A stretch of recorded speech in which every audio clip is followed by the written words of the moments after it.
101 Travel Bits. The Alaska Highway. A book in the 101 Travel Bits series. Introduction. Travel bits are not your typical guidebooks. In fact, they are not guidebooks at all. Each entry in the 101 Travel Bits series consists of 101 bits of information about one of the great places to visit in the world. This could be a bit of history, a bit of information on a tourist attraction, or a bit of something else interesting about the location. A Travel Bits collection is not intended to be a guidebook to any particular location.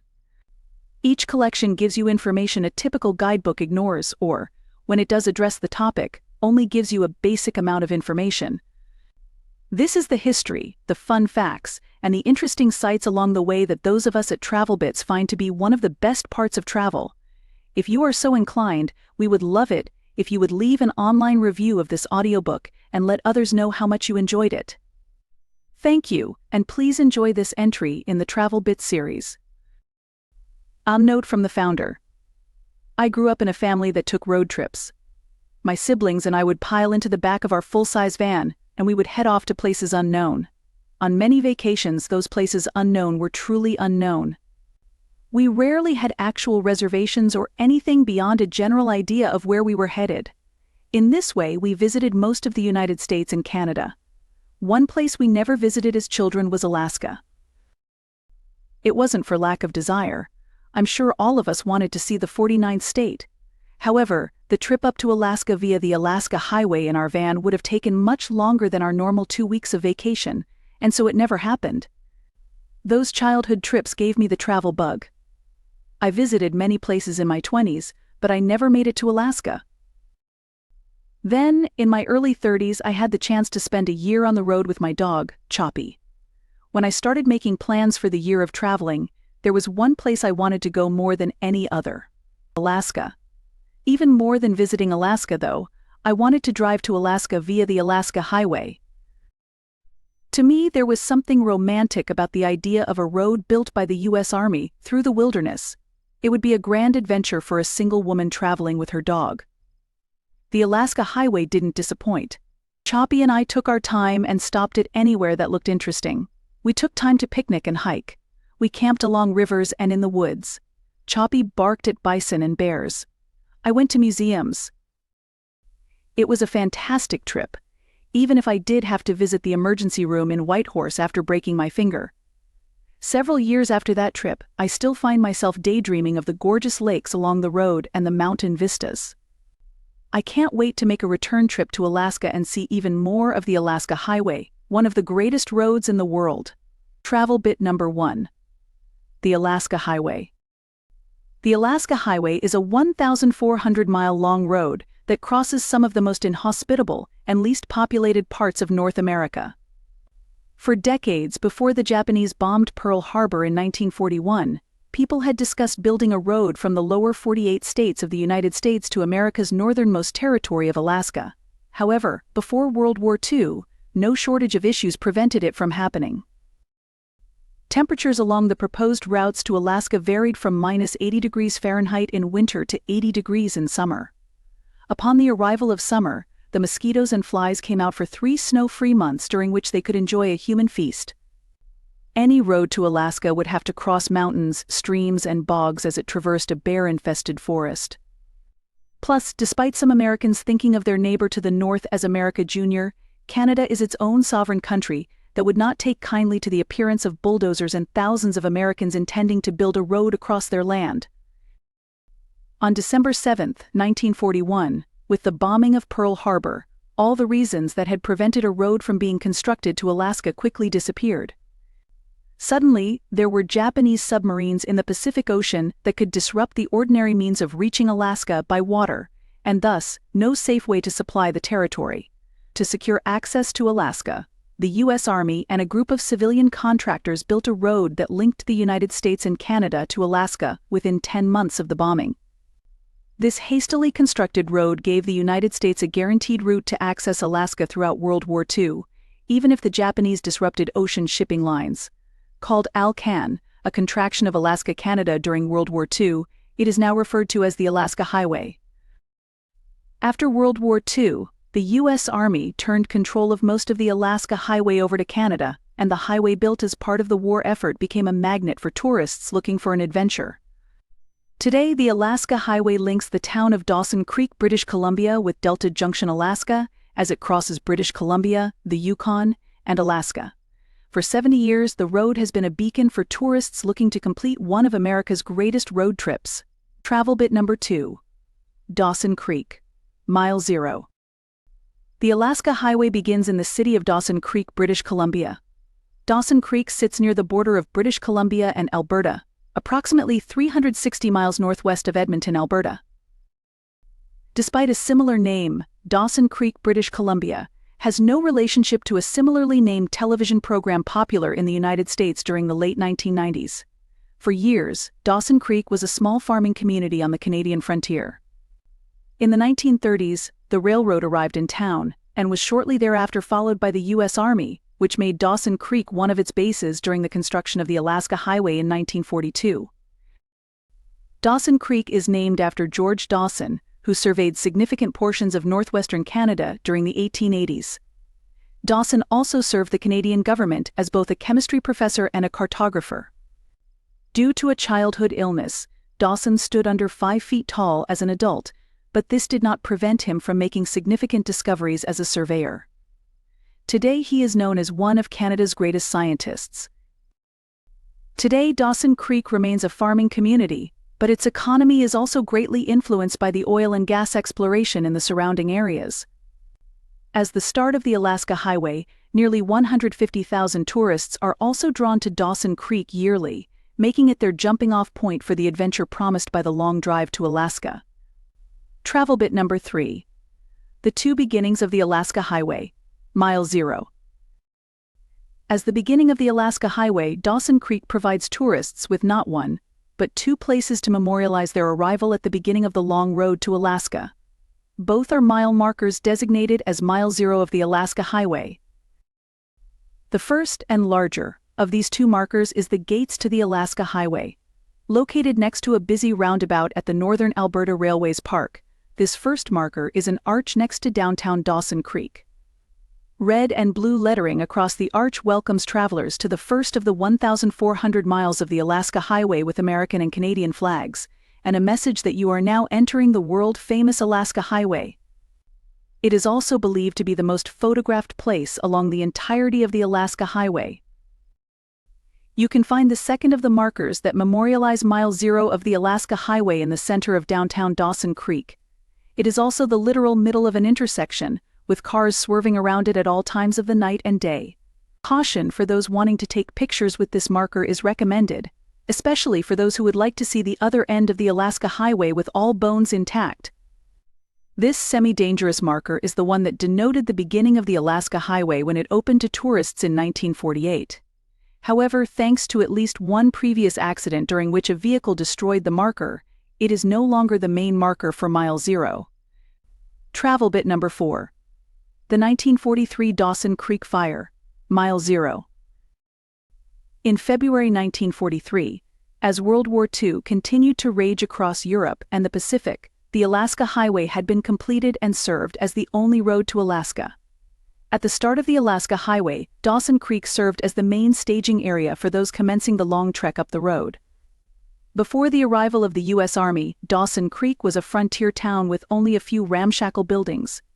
With the construction of the highway, the city grew into something that would have been unrecognizable as the pre-highway Dawson Creek. The new Dawson Creek had hundreds of bunkhouses, warehouses, administration buildings, and many other buildings necessary to the construction and operation of a major highway during wartime. One Dawson Creek building, which was not new but had housed a livery stable before the arrival of the Americans, housed all the items that were needed to install a telephone line up the Alaska Highway during the winter of 1943. Unbeknownst to the residents of Dawson Creek, the building also stored a significant amount of dynamite. A separate contractor was using the former livery stable to store percussion caps. Storing the 2 items together posed a significant danger, though thanks to the lack of communication between the contractors, the danger remained unknown. As a nearly entirely newly built town on the edge of the northern frontier, Dawson Creek lacked a municipal water system. Residents of Dawson Creek bought drinking water from horse-drawn cart by the bucketful, collected rainwater or melted snow in winter to obtain water. On February 13, 1943, when a fire started in the former livery stable, everyone in town pitched in to try to control the blaze. Without a central water supply, there was little that could be done to suppress the flames. As the fire burned the former livery stable, a crowd gathered in the winter cold to help fight the fire and watch it burn. The U.S. soldiers stationed in the town attempted to keep the crowd away, but a fire has a way of drawing attention, and they couldn't keep an ever-growing number of people from the area. As the soldiers worked at crowd control, a giant explosion ripped through the building, caused by the dynamite and percussion caps stored together. The explosion sent everything inside the building flying into the air, and it fell in flames across the town and surrounding area. The explosion completely leveled part of Dawson Creek. Almost no building in town escaped without some damage, be it fire damage, downed walls, or broken windows. The explosion and subsequent fires killed 20 people and seriously injured over 100 more. The town's doctors and nurses were forced to attend to the dead and dying by candlelight, as electricity was entirely cut off in the wake of the disaster. The exact number of those who were injured remains unknown. Because of the difficulties facing the doctors and nurses in town, many who were seriously injured did not seek help to keep from taxing the system any more than necessary. Travel bit number 5. How the Alaska Highway was built. When the U.S. Army arrived in Canada to build the Alaska Highway in 1942, it found itself in an inhospitable location, tasked not only with constructing a road but determining where to build that road in a place that had almost no roads of which to speak. Significant portions of the area through which the road would traverse remained entirely unexplored. At one point during the construction, what the road builders thought was a small hill turned out to be a 3,000-foot tall mountain. To call what the U.S. Army built in 1942 a road, however, is to use the term road in its loosest sense. With a goal of completing the highway in 9 months, time was the deciding factor in all decisions relating to the building of the first road to Alaska. As Brigadier General William Hoge, who commanded the building of the Alaska Highway, noted after his time on the road, we couldn't wait for surveys. Sometimes I'd tell my tree cutters to head off into the bush and shake the tallest tree. Then I'd tell the bulldozer drivers to head for the trembling tree. A lack of maps exacerbated the problems with building the road. The only maps General Hoge had were a few he had pulled from old issues of National Geographic. While today the U.S. Army gets most of the credit for the building of the Alaska Highway, much of that credit belongs to civilians who followed the Army. The Public Roads Administration, PRA, followed the Army. The civilian PRA, consisting mainly of Americans, improved the road in all senses of the word as they moved behind the Army. What little is left of the original Alaska Highway is not that which was built by the Army, but that built by the PRA. The men who worked for the PRA came to work on the Alaska Highway voluntarily, despite advertisements that promised work that sounds something less than pleasant. For instance, one read, "Men hired for this job will be required to work and live under the most extreme conditions imaginable. Temperatures will range from 90 degrees above zero to 70 degrees below zero. Men will have to fight swamps, rivers, ice and cold. Mosquitoes, flies and gnats will not only be annoying but will cause bodily harm." Although paid well, the civilian workers who arrived to work on the Alaska Highway often did not last long because, unlike their Army counterparts, they had a choice in the matter of whether they stayed or not. Then again, with advertisements like that, it was somewhat surprising any of the civilian workers showed up in the first place. The PRA often found better paths for the Alaska Highway than those mapped out by the U.S. Army. While the U.S. Army had only been interested in getting a road built as fast as possible, the PRA's job was to create a better road. In almost all places, the PRA improved the road's surface to make it something that at least resembled what most people considered a road. As it turned out, the Army's idea of a road was entirely different than the civilian idea of a road, as the Army possessed vehicles capable of traversing large trees and small bodies of water. Thus, from the moment the Alaska Highway was completed, the PRA and other contractors who have followed have always sought to find a better path for the road. The Alaska Highway one now drives is often less a work of the U.S. Army then it is a work of the PRA and subsequent contractors who get little to no credit for the significant amount of work they did to give us the road we enjoy today. Travel bit number 6. Rapeseed. If you travel the beginning of the Alaska Highway in late July or early August, one agricultural crop stands out in the fields: the yellow flowers of the rapeseed, or canola, plant. Rapeseed has a long history as a cultivated plant. In India, the oil from rapeseed was used as lamp fuel at least 4,000 years ago. Others similarly used it as people spread the plant across the world during the millennia that followed. Upon the invention of the steam engine, rapeseed oil proved a particularly useful lubricant.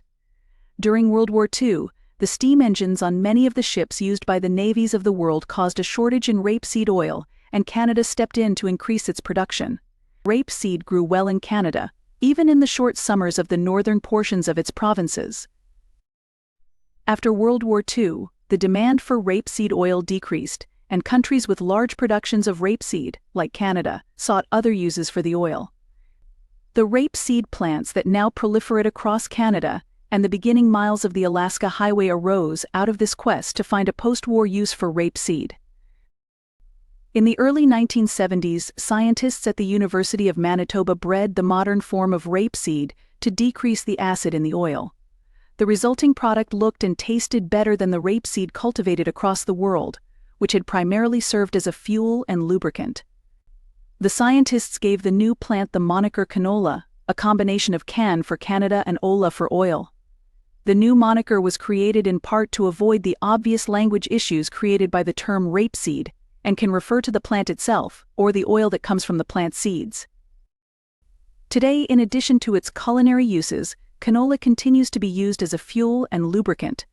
It is used as a biofuel in many parts of the world and is the second largest oil crop in the world, after soybeans.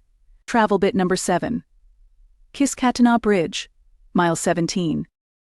Just off the Alaska Highway lies the Kiskatinaw Bridge, the last original bridge on the Alaska Highway. However, calling the Kiskatinaw Bridge either original or on the Alaska Highway is a stretch. One of the PRA civilian contractors hired to improve the Alaska Highway after its original construction by the U.S. Army built the present-day Kiskatinaw Bridge. Thus, the bridge is not the original bridge built by the Army, but the original bridge built by the contractors who replaced the Army's hastily constructed bridge. Likewise, the Kiskatinaw Bridge is not on the Alaska Highway. Although it is still a functional bridge, like many other places that were at one time located along the Alaska Highway, the road has now been routed around the bridge. While the bridge is still in use, it cannot withstand either the amount of traffic that now travels the Alaska Highway or the large vehicles that now regularly traverse the road. Today, the Kiskatinaw Bridge is a short drive off the Alaska Highway. Stretching 561 feet across the Kiskatinaw River, the bridge's timber trusses and surface curve as they cross the river valley, just a few miles from where the Alaska Highway now travels. Travel bit number 8. The Peace River, mile 34. A frequently cited statistic along the Alaska Highway is that more people live along the first 50 miles of the road than there are living along the rest of the 1,350 miles of the highway combined.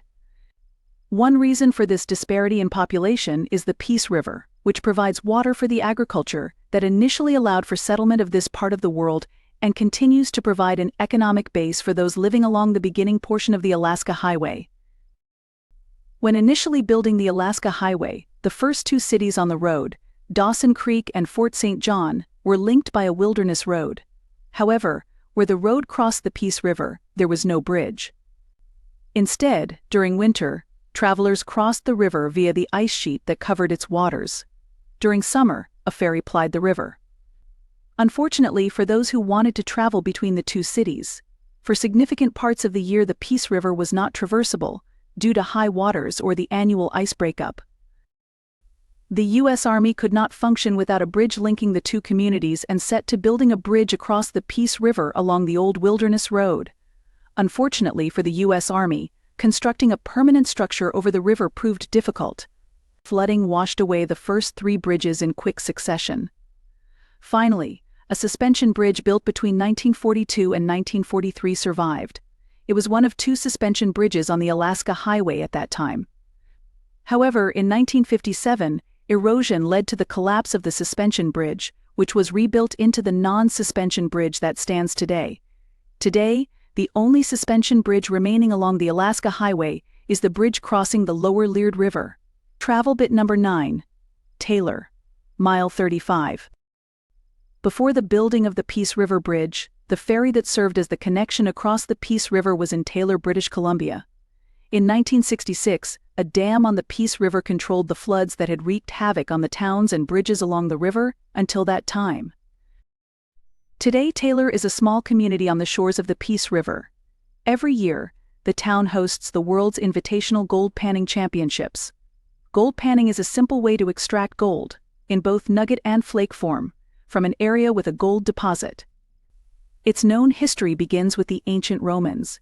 Today, gold panning is primarily recreational in its use, though some use it in places where there is a lack of capital for more efficient methods of gold panning or which are too remote for the equipment necessary for efficient gold extraction. Travel bit number 10. Natural gas.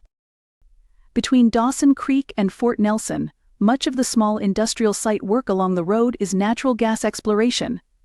In Taylor, there is a $40 million natural gas scrubbing plant and oil refinery. This plant sits at the beginning of a 700-mile-long natural gas pipeline that supplies Vancouver and Western Washington with natural gas. Built in 1957, this was the first natural gas pipeline constructed in Canada. Profits from this pipeline have allowed the area to flourish when other locations along the Alaska Highway, which are reliant on boom and bust industries such as timber and metals, have not. Travel bit number 11. The second beginning of the Alaska Highway. Mile 47. One question that arises among travelers on the Alaska Highway is where the Alaska Highway begins and ends. Today, the beginning of the road to Alaska is almost universally considered to be Dawson Creek. On the Alaska end of the Alaska Highway, things are not so clear. In Alaska, there are two potential ends to the road, Delta Junction and Fairbanks. At the start of World War II, Fairbanks was not far removed from its days as a gold rush town. Founded in 1901 when a businessman's boat ran aground as he attempted to get further upstream, the city was known for much of its history as having the best red light district in the West. Known as the Fairbanks Line, an Episcopal archdeacon and leading city businessman founded the red light district. The semi-legal, much regulated area flourished until well after the end of World War II. Although the Alaska Highway is often said to end in Fairbanks, and there is even a marker in downtown announcing the city as such, Delta Junction, 95 miles southeast of Fairbanks, also claims to be the end of the Alaska Highway. The reason is simple. When the U.S. Army arrived to build the Alaska Highway, they never constructed a road between Fairbanks and Delta Junction, because a road already existed between the two locations. Thus, if you consider the Alaska Highway to be the road the U.S. Army built during World War II, then the highway ends in Delta Junction. However, this causes a problem for determining the beginning of the Alaska Highway. If you consider Delta Junction to be the end of the Alaska Highway because there was already a road to Fairbanks before World War II, you must seriously reconsider whether Dawson Creek is the actual beginning of the Alaska Highway. Why?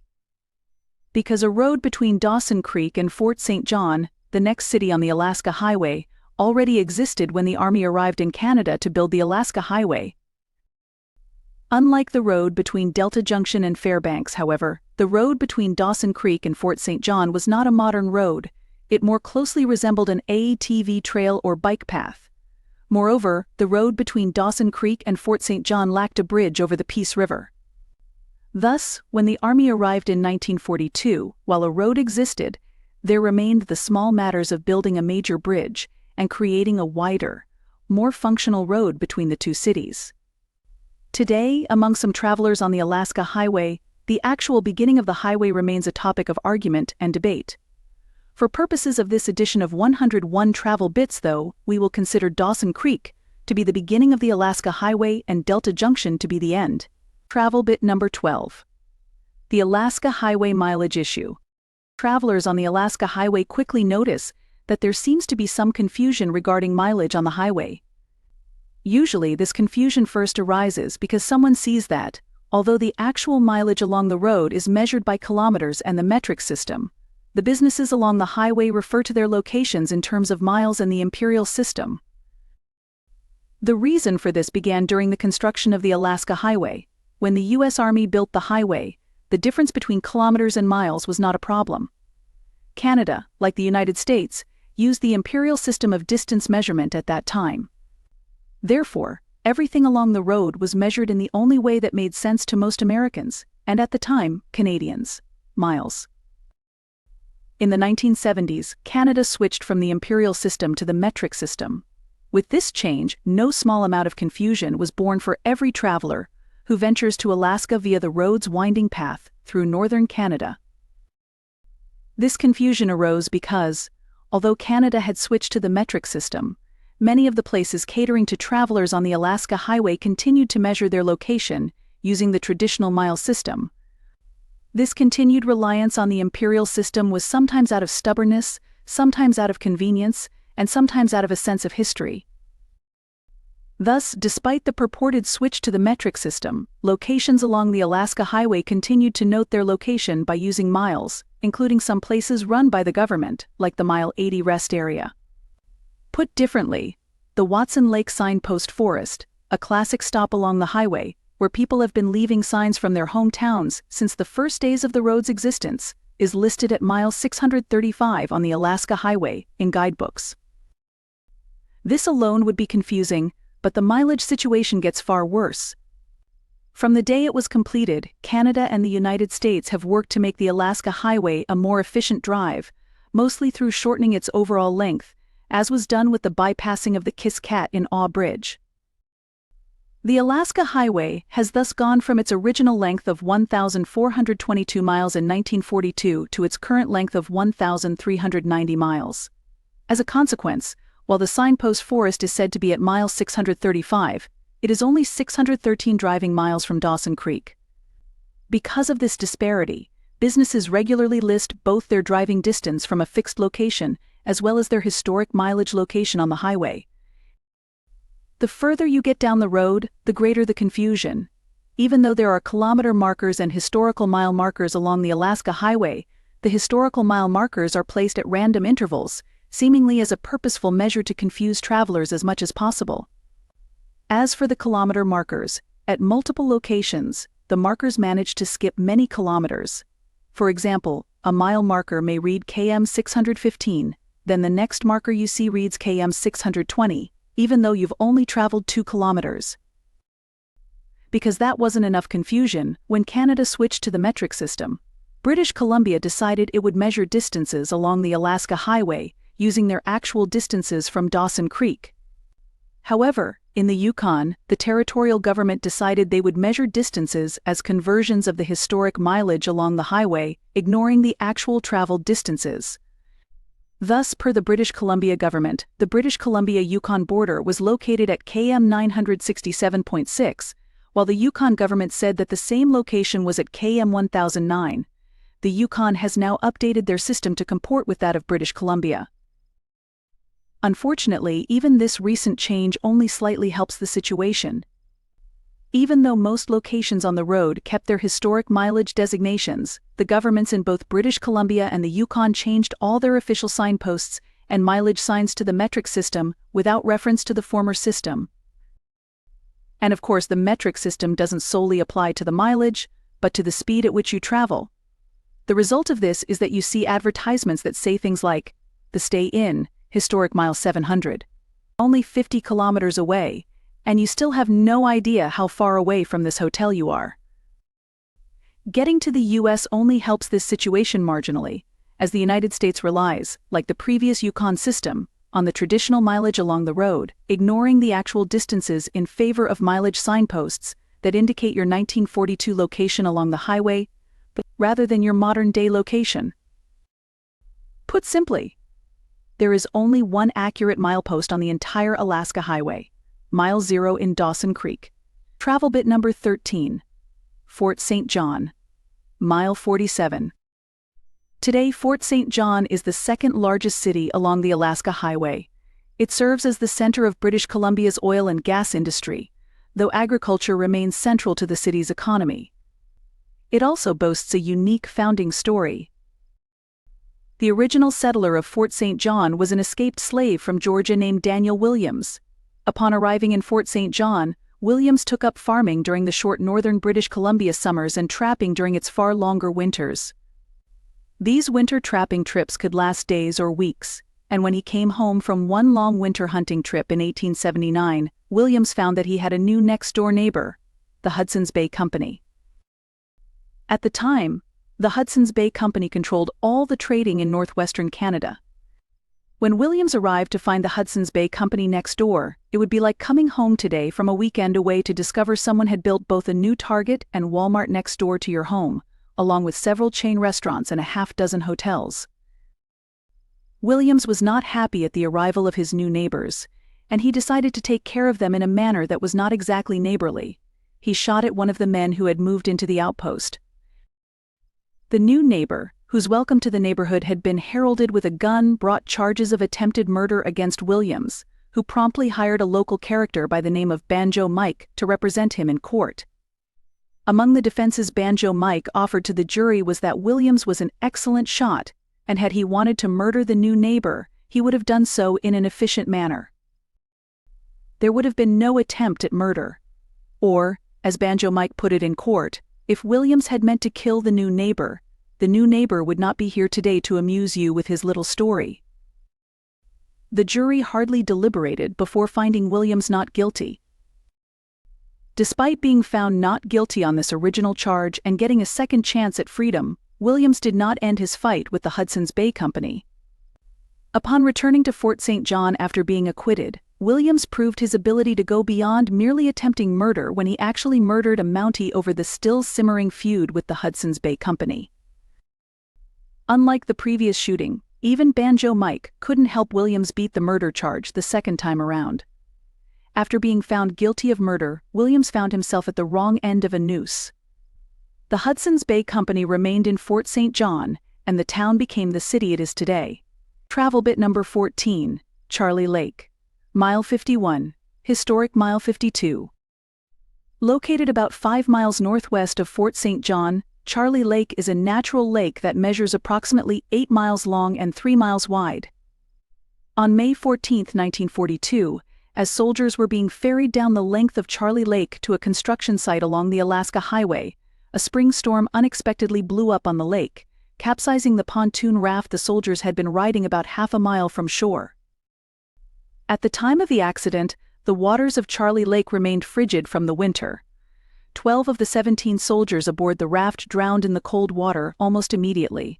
5 other soldiers clung to the capsized raft. A local trapper named Gus Hedden is the only reason any of them survived. Hedden saw the accident and immediately set out in his homemade boat, ignoring the storm, to save the 5 soldiers clinging to the raft.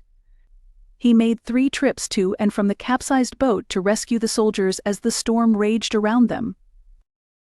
Today, a memorial to those soldiers who lost their lives sits on the shore of the lake. It was one of the worst accidents to occur during the building of the Alaska Highway. Travel bit number 15. The explorer Charles E. Bedaux. Mile 51.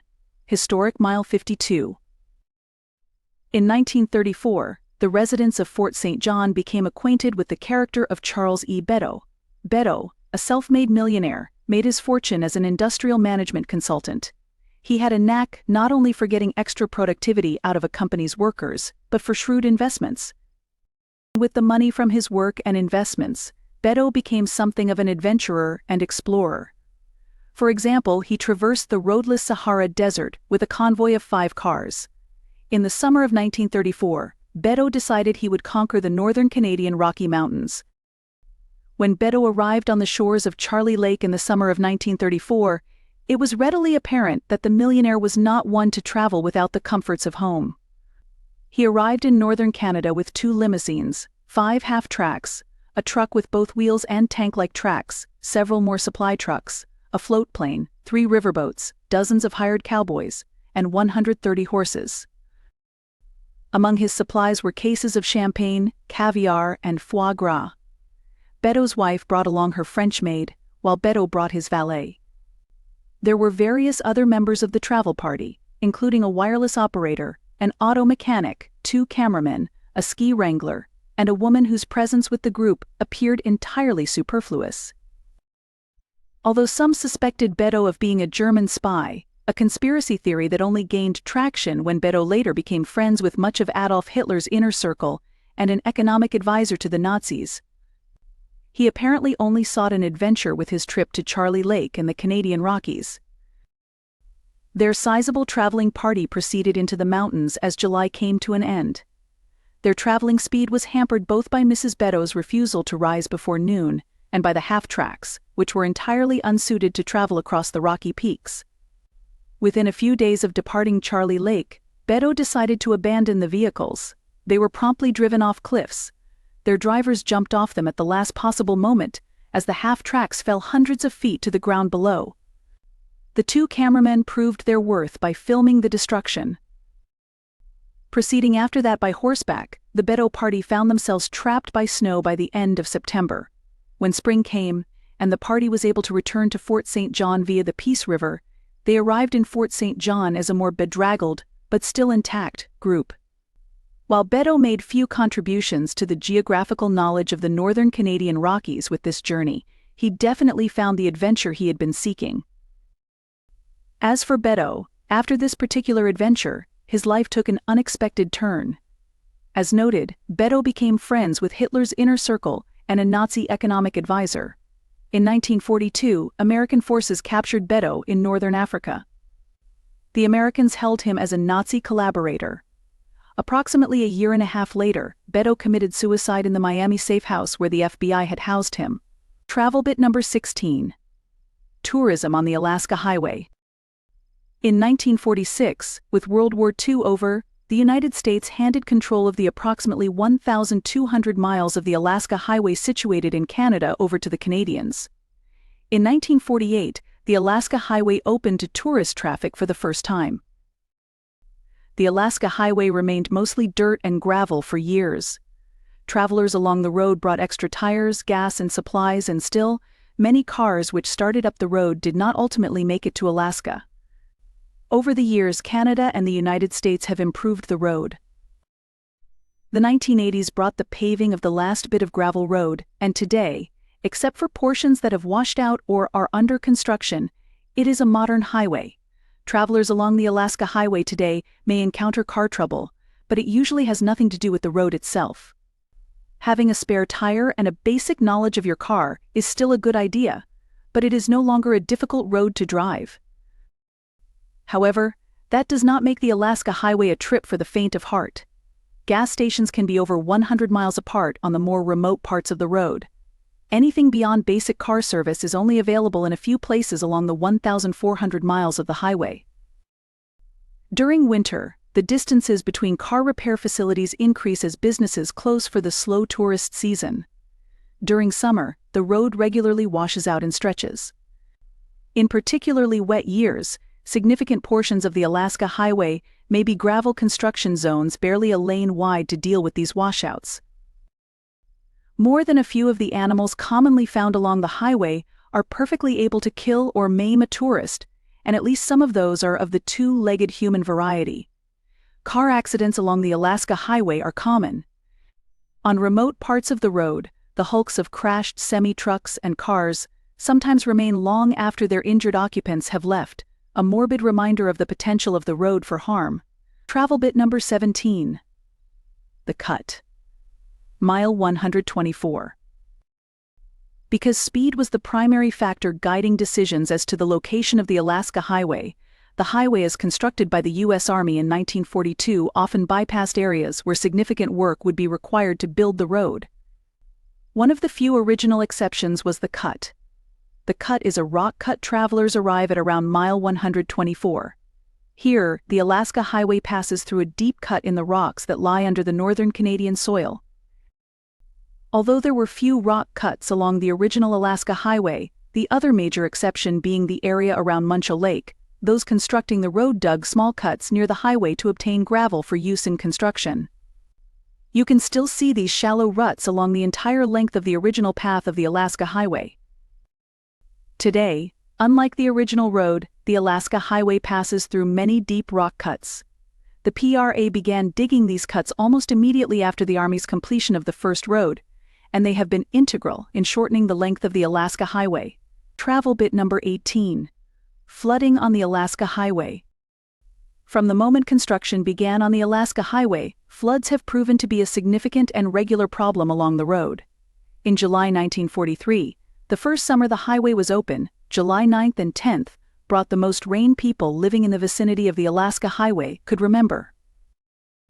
Within 200 miles of Fort Nelson, 24 of the 25 bridges on the highway were completely washed away, along with an unknown number of culverts and other small water crossings. The Muskwa River rose 34 feet overnight. The 1943 rains returned in early August. Though only 4 bridges were washed out in the second set of rains, massive mudslides closed portions of the Alaska Highway. Floods remain a regular problem along the Alaska Highway. In 2022, a washout near Liard River Hot Springs caused the Alaska Highway to close for several days before an alternate, one-lane highway could be created to reopen the road. Even worse, in 2012, there was enough rain to wash out the Alaska Highway in several places. Although the road was only out for a few days, no supplies were reaching some of the isolated towns along the highway. On either side of the washouts, travelers were warned not to start up or down the road. Not only was there no gas at the towns nearest the washouts, but these towns were in danger of running out of food. With only a few places to stay in each isolated community along the road, there were stranded travelers who found themselves stranded for days without a place to sleep. Travel bit number 19. Suicide Hill. Mile 145. Historic Mile 148. As should be clear if you have been reading this book in order, in its earliest days, the Alaska Highway was an unpaved road that was in no way up to modern standards for highways. Even on this sort of road, there were still portions considered worse than others. One of these was the ominously named Suicide Hill. When originally built, and for several years of its existence, Suicide Hill was the steepest stretch of the Alaska Highway, clocking in at a 32% grade. As a comparison, this made Suicide Hill only slightly flatter than your typical ski jump. Unsurprisingly, it was also one of the more treacherous portions of the highway. This part of the road was so intimidating that those approaching the descent were greeted with a sign reading "Prepare to meet thy maker." For at least one person who died on Suicide Hill, the sign was not just a pithy remark but a warning. Cars fared much worse with Suicide Hill. Many of them ended their trips up or down the highway at Suicide Hill. Today, the Alaska Highway passes around Suicide Hill, saving both lives and cars. However, the steep road still cuts down a hill near the highway. The gash this part of the road cut through the landscape is still visible decades after the road bypassed it, and it serves as a reminder of the hazards previously posed by travel on the Alaska Highway. Travel bit number 20. Sikanni Chief River Bridge. Mile 159. The first permanent structure on the Alaska Highway was the Sikanni Chief River Bridge. The U.S. Army completed the bridge on October 28, 1942, several weeks before the completion of the Alaska Highway. Like much of the Alaska Highway, the Sikanni Chief River Bridge was built by an African-American engineering battalion. In an era where the armed services remained segregated, much of the often unpleasant and undesirable task of building the Alaska Highway, vital though it was to the American war effort, fell to African-American battalions. Throughout the building of the Alaska Highway, these soldiers proved more than worthy of the task given them, and were responsible for the construction of significant portions of the highway. Building the Sikanni Chief River Bridge was one of these unpleasant and undesirable tasks that would cause even modern engineers significant trouble. The location for the bridge was a 300-foot wide portion of the fast-flowing river as it swept through a high-walled gorge. The spruce trees covering the gorge walls made for a beautiful setting, but there was nothing simple about building a bridge in this particular location. The orders for the battalion were simple. Complete a permanent bridge that can withstand major flooding in the wilderness, construct it without the benefit of modern technology, and finish it as quickly as possible. Today, such a task would take months, and most likely years, from conception to construction. The battalion completed the bridge in 72 hours. By the end of World War II, as part of the constant shortening of the road, the Alaska Highway had already been routed around the Sikanni Chief River Bridge built by this African-American battalion. The original bridge stood unused but within view of the new bridge until 1992, a reminder of both the contributions that these battalions made to the construction of the Alaska Highway, as well as the segregated nature of the armed forces at that time. In a devastating loss, during the summer of 1992, arsonists destroyed the historic bridge, and now only the metal stanchions that once held up the timber frame of the bridge remain. Travel bit number 21. First Nations. The term First Nations is used in Canada to designate those Aboriginal individuals in Canada who are neither Métis nor Inuit. There are 617 First Nations communities across Canada. First Nations is a general term. A specific First Nations community will usually define itself as a specific nation or community, and the individuals who belong to that nation or community may identify themselves with more specificity. The term First Nations was originally used sometime in the 1970s or early 1980s and is meant to elevate the First Nations to the status of first among equals with the French and English as the founding nations of modern Canada. The First Nations communities were the first of the three groups to arrive in Canada and lived in Canada for thousands of years before the arrival of the first Europeans. Indeed, in the parts of Canada along the Alaska Highway and elsewhere across Canada, the First Nations communities were vital to the survival of many of the initial Europeans who arrived long after. Along the Alaska Highway, the winter survival techniques of the First Nations were necessary for survival, and many of those techniques remain vital to life along the Alaska Highway today. As one example, the European fur traders and explorers quickly adopted the snowshoes the First Nations communities used to traverse the deep Canadian snows. In their modern form, snowshoes remain in use today, allowing travel across terrain which would otherwise be nearly impassable on foot. Travel bit number 22. Trutch Mountain, Mile 176, Historic Mile 191. Less than 200 miles down the Alaska Highway, the current length of the road is already 15 miles shorter than its historical length, one of the major bypasses along the Alaska Highway, and a significant reason for this shortening of the road at this point in its length, comes at Trutch Mountain. Until 1987, Trutch Mountain was the second highest point on the Alaska Highway. The portion of the highway near Trutch Mountain was known for its steep, winding path through the forest. Today, after the rerouting of the Alaska Highway, this section of road is no longer steep, nor winding, nor the second highest point on the Alaska Highway. Most travelers would describe it as unremarkable. While the old route over Trutch Mountain is no longer part of the Alaska Highway, this former portion of the Alaska Highway is still in use by those involved in gas and oil exploration. This portion of the Alaska Highway lies within the Western Canada Sedimentary Basin, which is one of the richest oil, gas, and coal reserves in the world. The first oil well in British Columbia was drilled in the basin in 1952. Since that time, over 18,000 additional wells have been drilled, and the basin remains the only place in British Columbia to produce oil or gas commercially. Travel bit number 23. Dead trees. There are many dead trees alongside the Alaska Highway. Their deaths are often either the result of forest fires or spruce beetles. Spruce beetles are quarter-inch long beetles which bore through the bark of trees and feed on the layer below the bark. After 3 to 5 years, their feeding will have removed a strip of bark from around the entire circumference of the tree in a process known as girdling. Once girdled, the tree will die. Many of the pine forests along the Alaska Highway are spruce forests. The spruce beetles are always present in spruce forests and will kill trees in small numbers through girdling at any given time. However, during dry summers, the spruce beetles will become an epidemic and lead to the large-scale destruction of trees along the Alaska Highway. During these periods, as the number of beetles increase, so too do the number of trees they affect. These forests full of dead, dying, and felled trees then become forest fire hazards. Once forest fires move through, the forest regenerates, and the cycle begins once again. Travel bit number 24. Prophet River Emergency Airstrip, Mile 217. Although they are usually not apparent to someone driving the Alaska Highway, at approximately 100-mile intervals there are airstrips near the road.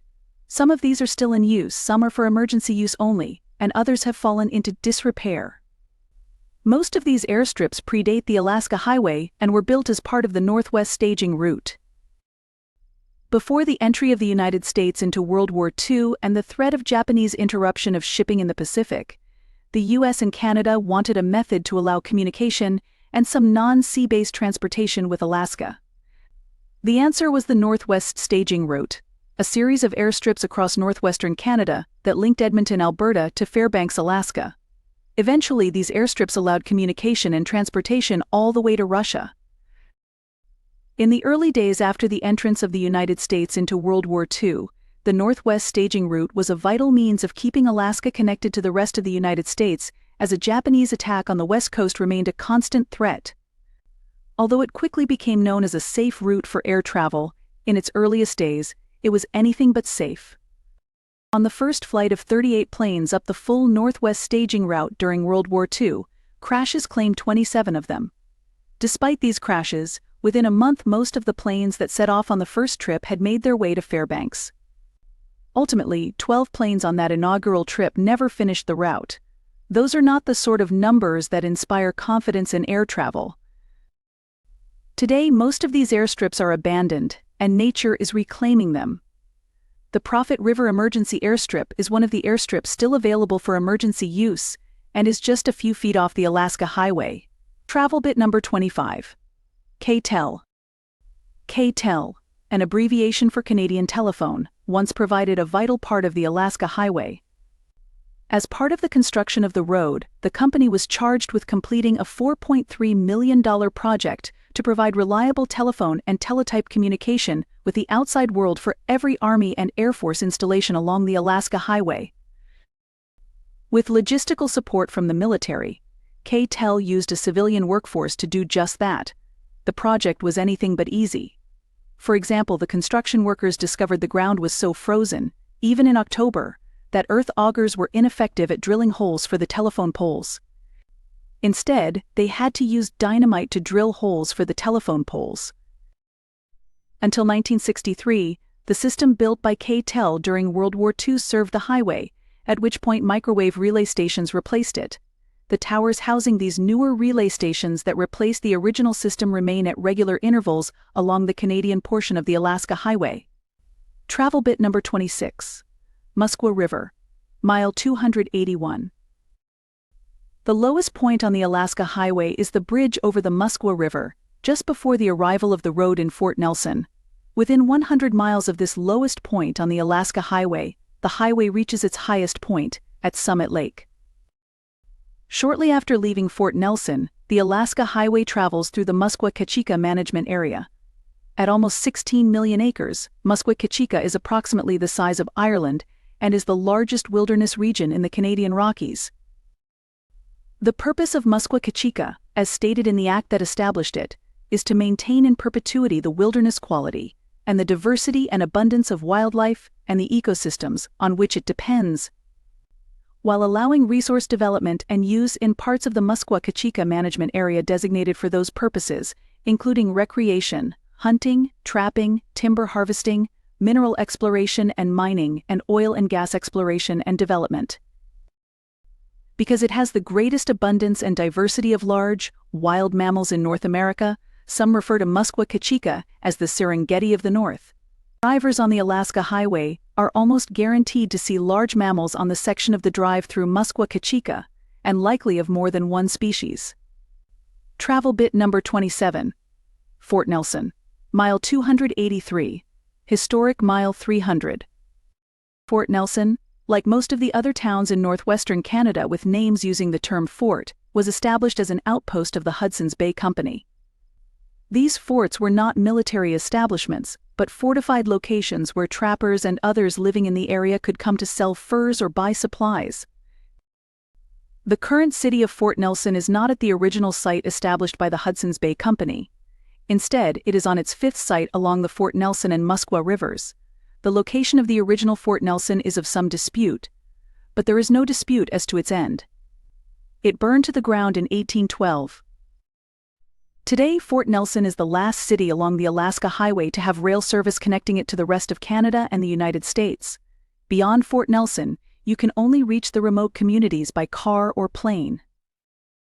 Before the construction of the Alaska Highway, Fort Nelson was also the home of a trader named Tommy Clark, who served as the Hudson's Bay Company manager for the Fort Nelson Post.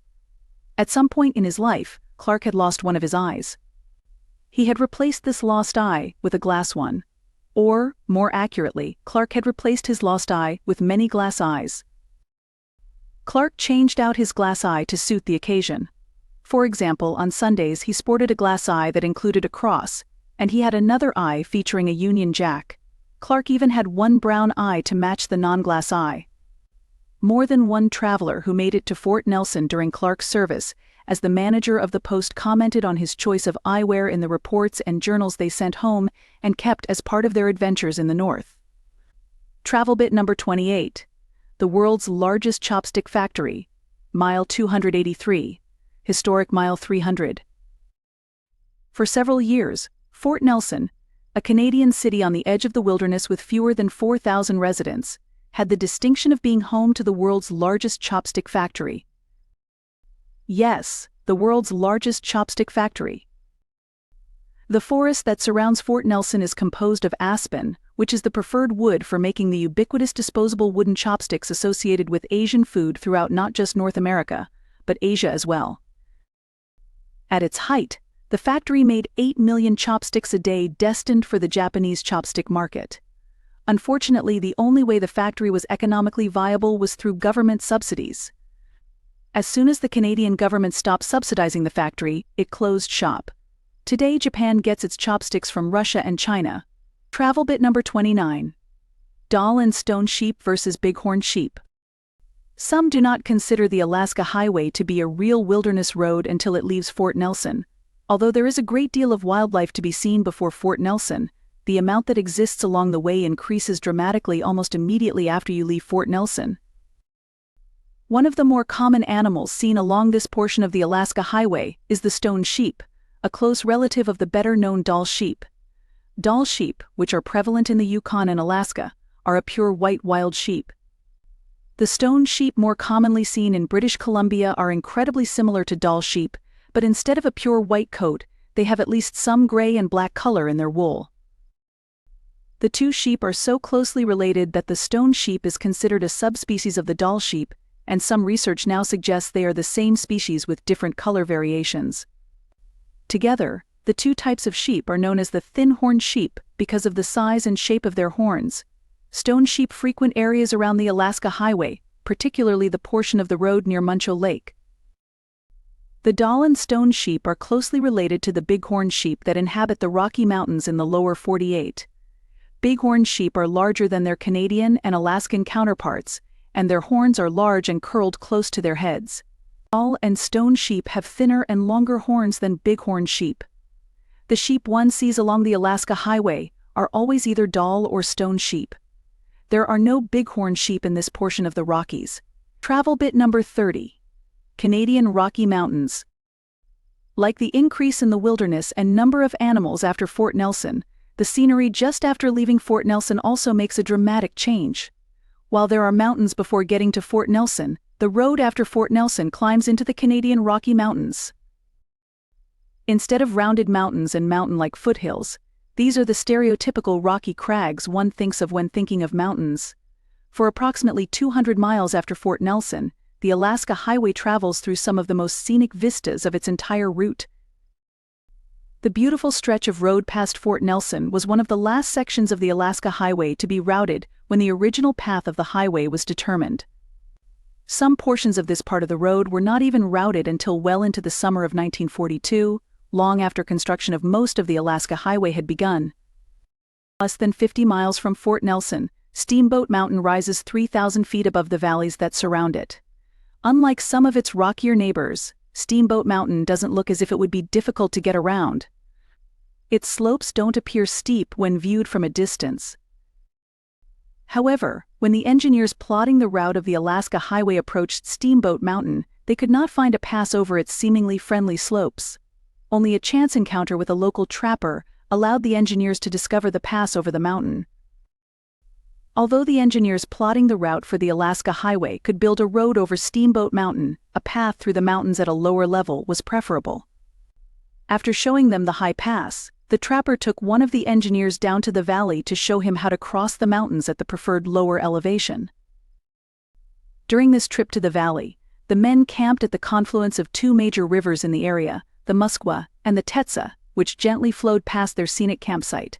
As a storm blew up overnight, the formerly tame rivers began to rise. While dawn approached, the rising rivers suddenly began to roar. The two men scrambled out of their tents and onto higher ground just as a wall of water, rocks, and trees swept over what had been their campsite. The flood ended almost as quickly as it had begun, but when the two men returned to their campsite, nothing of their possessions or campsite remained. After this bit of excitement, the trapper unceremoniously abandoned the engineer, who was forced to find his own way back to Fort Nelson. One suspects the engineer did not have the most pleasant words to say about his abandonment upon his return to civilization. Travel bit number 31. Summit Lake. Mile 374. Historic Mile 392. The highest point on the Alaska Highway is Summit Lake, in the Canadian Rocky Mountains. The pass over the mountains at Summit Lake is not unusually high for a mountain pass. It crosses the mountains at approximately 4,250 feet above sea level. Despite the relatively low elevation of the pass at Summit Lake, it is still high enough that you can run into snow or sleet even in the middle of the summer as you cross the pass. Summit Lake itself regularly has ice on its surface well into June, and the hiking paths into the mountains surrounding the pass can be snow-covered throughout the summer. Travel bit number 32. Hoodoos. Mile 376. After beginning the descent from Summit Lake, a somewhat unique geographic feature characterizes several areas near the Alaska Highway that are accessible to those willing to take a short detour or hike. This unique geographic feature is the hoodoo. A hoodoo is typically a pillar of soft rock, topped with a boulder formed of harder rock. As the softer rock erodes, the harder rock at the top of the pillar protects the soft rock below from eroding as quickly as the softer rock around it. The resulting formation appears to rise from the ground below as a thin column of rock, often with a large rock that appears precariously balanced on the top. Usually you find hoodoos in deserts, such as Bryce Canyon National Park in Utah, which has the largest concentration of hoodoos in the world. Although this part of British Columbia is not a desert, it is still one of the few locations in the world where you can see hoodoos. While there are some near the Alaska Highway that are accessible to anyone willing to hike for a few minutes, reaching the largest concentration of the hoodoos requires you to get off of the road for a wilderness hike of several days. Travel bit number 33. The number of travelers on the Alaska Highway. As the Alaska Highway reaches the true wilderness of northern British Columbia and becomes a remote road, the lack of people driving the highway becomes obvious. Even at the height of summer, you can drive for long periods of time without seeing another car. Approximately 300,000 people travel the Alaska Highway each year. Most people on the Alaska Highway only use a portion of the road, rather than driving it all the way from Dawson Creek to Delta Junction and points beyond. Overall, fewer than 90,000 people annually arrive in Alaska via the Alaska Highway. To put those numbers in perspective, the busiest stretches of highway in the lower 48 handle over 300,000 cars per day. On the Alaska Highway, fewer than 15 vehicles on average pass over any stretch of the remote portions of the Alaska Highway in any given hour. The Alaska Highway is, even at its busiest, a sparsely traveled road. Travel bit number 34. Muncho Lake, Mile 436. Historic Mile 456. One of the most unexpected sights along the Alaska Highway is Muncho Lake. Although it is a large lake, the word Muncho means big lake in the local Tagish language. Its size is not the lake's most striking feature. Its most striking feature is its color. Even though it is almost 2,700 feet above sea level, Muncho Lake is the aqua color of the Caribbean, a strange and seemingly out-of-place color in an area where snow is a possibility during any month of the year. On clear days when there is little to no wind, the surrounding mountains reflect in the lake's surface, creating one of the world's most exceptional photo opportunities. The Caribbean color of Muncho Lake is the result of copper oxide that leaks from the surrounding bedrock into the water. While it now makes for a gorgeous drive, when the U.S. Army built the original highway, this portion of the road was one of the most difficult and expensive to build because its construction required significant excavation of the cliffs surrounding the lake. By the time it was completed, more than 100 tons of explosives had been used to construct the road around Muncho Lake. One unexpected construction cost consisted of the replacement cost for excavation equipment, as it was common for the construction vehicles to tumble from the cliffs around the lake into the deep waters below. Today, the Alaska Highway takes a stunning path along the lake's eastern shore. It meanders around the shoreline for several miles, sometimes a mere strip of land with cliffs on one side and the lake on the other, with little room between the road and either hazard. While there are no real towns along Muncho Lake, because of the recreation opportunities in the area, this is one of the more developed places along the 319 miles between Fort Nelson and Watson Lake. Travel bit number 35. Mineral Lick, mile 454. Shortly after the Alaska Highway leaves the shores of Muncho Lake on its way to Alaska, the road passes a natural mineral lick. You can find natural mineral licks around the world. Mineral licks typically provide animals in the region a method to obtain minerals vital to their good health. For example, one mineral commonly found in licks is calcium, which aids the animals gathering at the lick with bone development and strength. The mineral licks lining the road in this area attract large animals, notably stone sheep. A short hike off of the highway leads to the steep banks of the Trout River. Like the mineral licks along the road, the banks of the Trout River are mineral-rich. From a viewpoint at the top of the ridge, one can regularly see many of the large herbivores living in this part of the world visiting these mineral-rich banks, such as caribou, elk, and stone sheep. Travel bit number 36. The telegraph line to Europe. During the 1850s, Western Union wanted to lay a telegraph wire between the United States and Europe. After several failed attempts to create a transatlantic line in 1865, crews of men arrived on both sides of the Bering Strait and in Canada to do what they had failed to do in the Atlantic: lay a telegraph line to Europe. However, instead of crossing the Atlantic, this telegraph line would traverse the short length across the Bering Strait and then cross all of Russia to Europe. At the time of the construction of the telegraph line, Russia included what is today Alaska. Russia would not sell Alaska to the United States until 1867. The project became known variously as the Russian-American Telegraph, Western Union Telegraph Expedition, or Collins Overland Telegraph. The crews of men sent to Russia and Canada worked diligently to lay the telegraph line across a vast area of wilderness. However, in July 1866, Western Union crews succeeded in laying a transatlantic telegraph cable, negating the need for a cable across the Bering Strait. The teams in Canada and Russia didn't hear about the success for a year and continued to work until 1867. After $3 million and a significant amount of work, Western Union stopped work on the planned telegraph line across the Bering Strait. The crews abandoned the telegraph where it stood, leaving both telegraph poles and the valuable materials for the line itself in the woods. For years afterward, First Nations communities used what they could salvage from the abandoned lines and camps for their own use and as trade goods. While the telegraph line did not ultimately succeed in getting to Russia and Europe, the crews who worked on the project were able to put the information they learned while laying the line to good use. When the United States began to consider purchasing Alaska from the Russians, they looked to the crew members to provide information on the potential value of the natural resources found in the vast wilderness of Alaska. Travel bit number 37. Lower Leard River Bridge, mile 477. There are hundreds of water crossings along the Alaska Highway. From unnoticed culverts crossing unnamed streams that only carry water during rainstorms to some of the biggest rivers in the world, water is a near constant presence near the road. These streams and rivers provide many opportunities to those who wish to fish, canoe, or otherwise enjoy their natural beauty. The watercourses along the Alaska Highway also provide an opportunity to see many types of bridges. However, the crossing at the Lower Leard River is the only suspension bridge on the Alaska Highway, after erosion destroyed a second suspension bridge at the Peace River crossing between Dawson Creek and Fort St. John in 1957. Travel bit number 38. the deadly moose.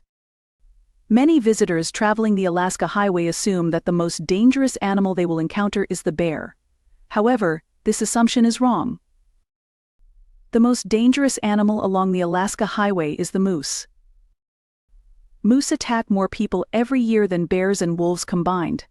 The only wild animal that attacks more humans across the world is the hippopotamus. While injuries inflicted by moose are generally not severe, this does not mean that they cannot seriously injure or kill a person.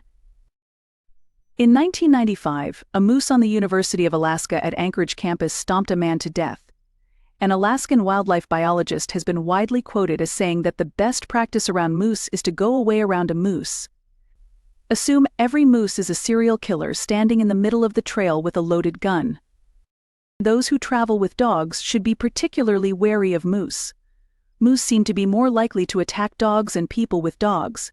It seems they view dogs as wolves, one of their few predators. During training for the 2022 Iditarod, a bull moose attacked a rookie musher, seriously injuring her 4 dogs. The musher shot the moose several times, but it continued attacking her dogs for an hour until a friend arrived with a high-powered rifle and killed the moose. Moose also pose a danger to drivers. The average moose stands 5 to 6.5 feet tall at the shoulder. Like their smaller and more common deer relatives, many deadly car accidents every year are the result of moose car collisions. One study estimated that 1 in 1,000 Alaskan commuters would be involved in a moose car crash in any given year. There are not any studies on moose car collisions on the Alaska Highway, but one only needs to see a single moose car accident to realize that it is not a collision the car is likely to win. Travel bit number 39. Liard River Hot Springs, mile 478, historic mile 496. Of all the stops along the Alaska Highway, few are more popular with travelers than the Liard River Hot Springs. A series of natural hot springs that are now part of a provincial park, Liard River Hot Springs are a chance for weary travelers to get off the road and soak in warm natural pools that remain open all year long. The first known record of the Liard River Hot Springs comes from 1898, when explorers arrived in the area and noted the presence of the springs. In the mid-1920s, a pilot doing reconnaissance for mineral exploration stopped at the springs to inquire about a trapper and his daughter living in the area. Upon his return to civilization, his stories of the hot springs inspired incredible tales stating, falsely, that the area was home to not only monkeys and parrots, but even dinosaurs. The hot springs were nicknamed the Liard Tropical Valley and remained a part of Canada subject to fantastic, and usually untrue, stories for years afterward. As it turned out, the rumors about the presence of the hot springs were true, even if the details of the creatures one would find there were not accurate. During World War II, the soldiers working on the portion of the road near the hot springs used them as a natural bath. They were also the first to build paths and boardwalks to the hot springs. As soon as the road opened to tourist travel in 1948, it became one of the biggest draws along the highway. Today, tens of thousands of visitors stop for a warm soak every year. While not palm trees, you typically find the plants in the hot springs and surrounding pools in warmer parts of Canada, lying hundreds of miles to the south. There are even 14 different species of orchids around the springs.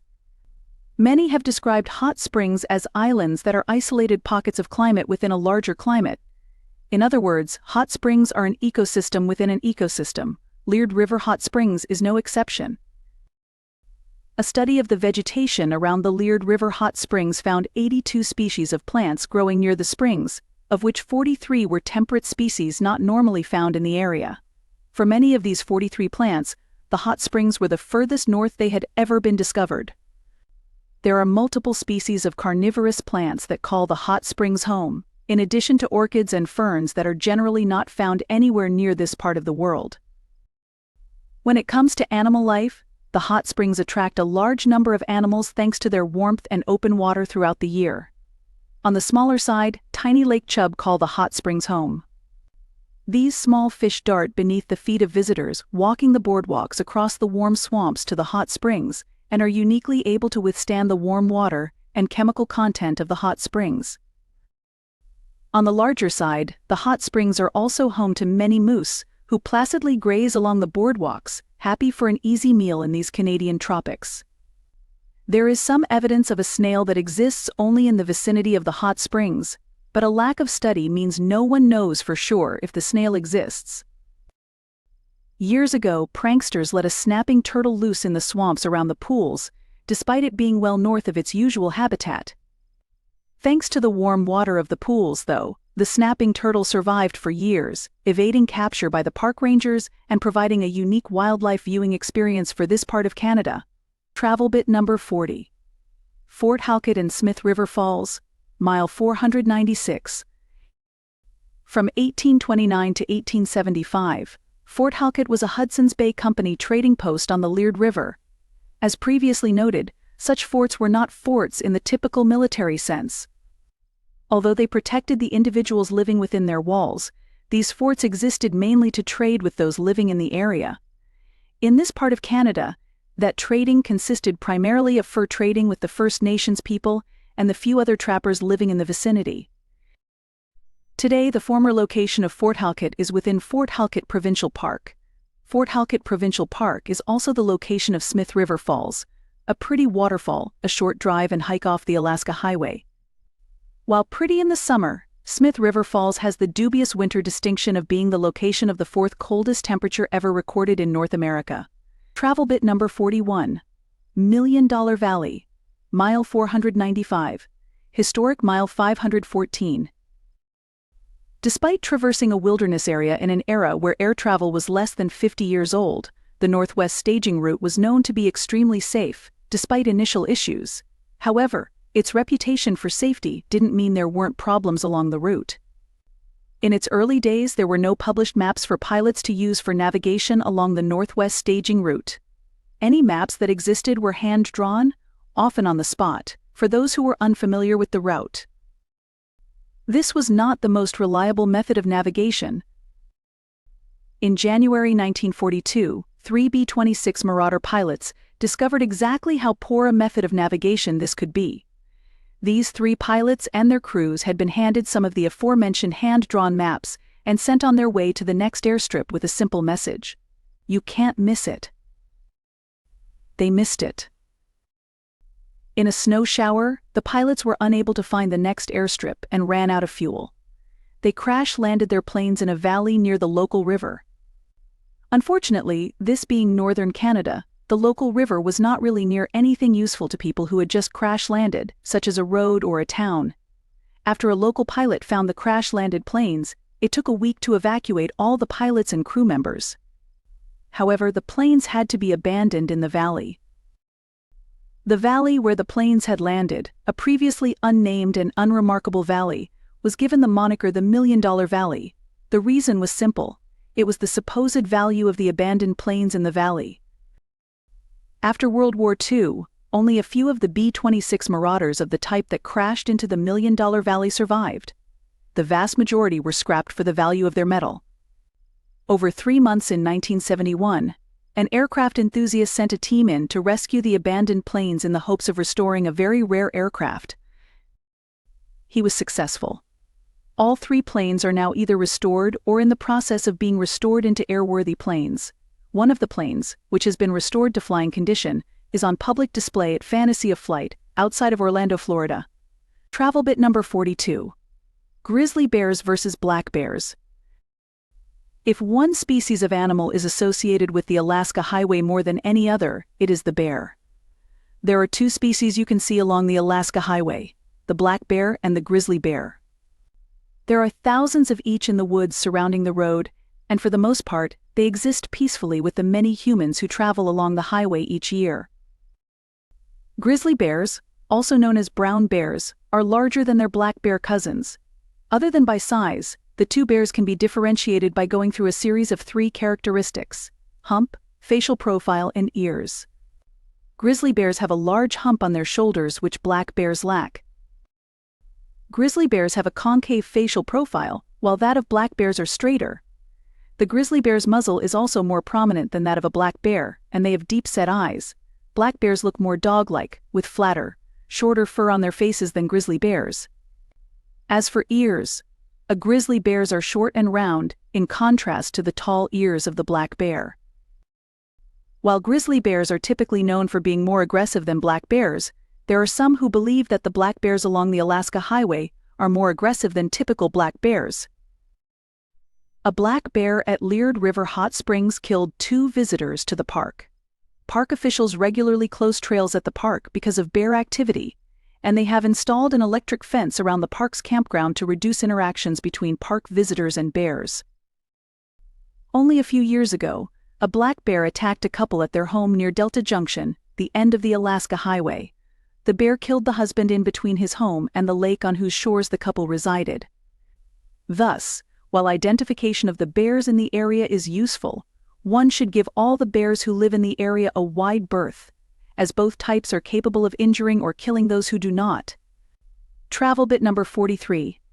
Allen's Lookout, mile 551. Historic mile 570. High above the Liard River, a group of bluffs allow for a beautiful view of the river and the surrounding landscape to current travelers on the Alaska Highway. However, today's pleasant view once proved a more sinister view for previous visitors to the area. Allen's Lookout, now a picnic and rest area along the highway, once provided a lookout to bandits. These bandits used the extensive view offered by the high vantage point of Allen's Lookout to scout boats plying the waters of the Liard River. Upon finding a promising boat, the bandits could quickly make their way to the shores of the river and rob the unsuspecting boats bringing valuable furs and gold in and out of northern Canada. Travel bit number 44. The American bison. The largest mammal that travelers along the Alaska Highway are likely to see is an animal that they may not expect: the American bison. Apparently finding the grasses that grow along the Alaska Highway irresistible, bison are almost invariably present along at least one stretch of the highway. All the bison along the Alaska Highway are wood bison. Wood bison are a distinct subspecies from the plains bison that you see at Yellowstone National Park or elsewhere in the American West. Although the two subspecies appear very similar, among other differences, the wood bison are significantly larger than their southern cousins. Unlike many plains bison you see in the lower 48, the wood bison along the Alaska Highway are free-range. Their wild cousins in the lower 48 are, in reality, contained within various parks and large preserves, and are not genuinely free-range. While most now refer to these large animals as bison, rather than buffalo, calling these animals bison ignores at least one significant fact. Across North America, most bison you see, with a very few exceptions, such as those at Yellowstone, are not entirely bison. Almost all bison alive today have some cattle blood in them. When bison nearly went extinct in the 1800s, those that were left were bred with captive cattle. Their descendants now roam as wild bison, despite their partially domesticated ancestry. The amount of cattle DNA left in these wild bison is now less than 2%, but it remains as a reminder of how close America's largest land mammal came to extinction. Today there are over 7,000 wood bison ranging across Canada and Alaska, a far cry from the days when the only thing that saved this subspecies from extinction was the discovery of an unknown herd of 200 animals in Alberta in 1957, and from which all wood bison today descend. Travel bit number 45. BC-Yukon border, mile 558. The Alaska Highway first crosses the border between British Columbia and the Yukon at mile 558, but because the highway runs along the border for many miles, you pass between the province and the territory several times before officially entering the Yukon and leaving British Columbia behind. In an era where there are satellite images of every part of the globe and seemingly nowhere remains unexplored, there are few things about the surface of the Earth that remain a mystery. However, along the Alaska Highway, a geographic question remains unanswered. How many times does the Alaska Highway cross the border between British Columbia and the Yukon? There is no dispute that the Alaska Highway crosses the border between British Columbia and the Yukon several times over the course of approximately 180 miles. However, expert sources put the number of crossings at anywhere from 6 to 9, a quirk that is a result of the near-constant routing and rerouting of the Alaska Highway. At some point over the course of these crossings, the highway returns from the Yukon back into British Columbia for over 40 miles, eventually reaching the official crossing from British Columbia into the Yukon at mile 605 and historic mile 627, just outside Watson Lake. Travel bit number 46. Contact Creek. Mile 568. Historic mile 588. One reason the U.S. Army was able to complete the construction of the Alaska Highway as quickly as it did was by constructing the highway in multiple sections at the same time. 4 main construction groups set out to build the road. The southern half of the construction went from Dawson Creek to Whitehorse, with separate groups starting at Dawson Creek and Whitehorse, each working toward each other. The northern half of the construction crew worked from Whitehorse to Delta Junction, again with separate groups starting at Whitehorse and Delta Junction and working toward each other. The Army completed the southern portion of the Alaska Highway first. On September 24, 1942, a bulldozer headed north from Dawson Creek met a bulldozer headed south from Whitehorse, and one half of the Alaska Highway was completed. The creek where the 2 bulldozers met was christened Contact Creek in honor of the occasion, and within a week, daily supply runs between Dawson Creek and Whitehorse had commenced. Travel bit number 47. Slim Williams. Before World War II and the construction of the Alaska Highway, many people advocated for the building of a road linking Alaska to the Canadian highway system and, via those highways, to the lower 48 states of the United States. Slim Williams, an Alaskan gold prospector, did not intend to be one of those advocates, but thanks to an accidental comment, he became the most colorful, and likely the most famous, advocate for a road. In 1932, life on the Alaskan frontier remained tough. Men and women eked out an existence by trading furs or prospecting for gold. The Great Depression had entered its 3rd and worst year. In Chicago, a bit of levity arrived with the Century of Progress Fair.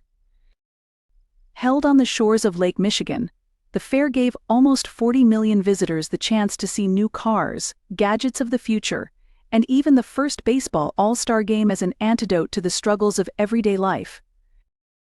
In Alaska, 3,500 miles from the Century of Progress Fair, Slim Williams found himself at a local trading post, procuring supplies and talking with his neighbors about the fair. One of the men he spoke with noted the intention of one of Slim's rival prospectors to travel to Chicago via dogsled to attend. Upon hearing this, Slim mentioned in passing that he, too, intended to travel to Chicago via dogsled to attend the fair. Slim initially had no intention of following through on this bit of hyperbole. However, 2 weeks later, making another run to the trading post for supplies, Slim unexpectedly saw his name in the newspaper. It seemed that Slim's prideful boast 2 weeks earlier constituted news in an area where moose outnumbered people, and the newspaper now announced his intention to travel to Chicago via dogsled. Not only that, this particular bit of uplifting news had done the 1930s version of going viral.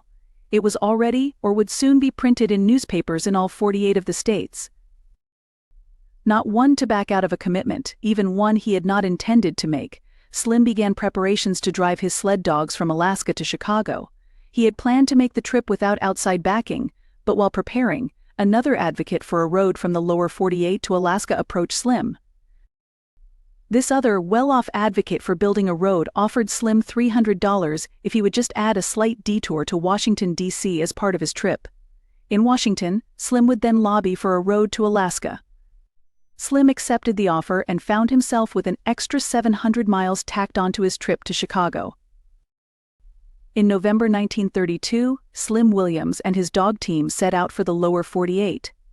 Along the way, Slim nearly drowned, a wolf killed one of his sled dogs, and by May, still in Canada, a decided lack of snow meant dog sledding became quite a bit more difficult.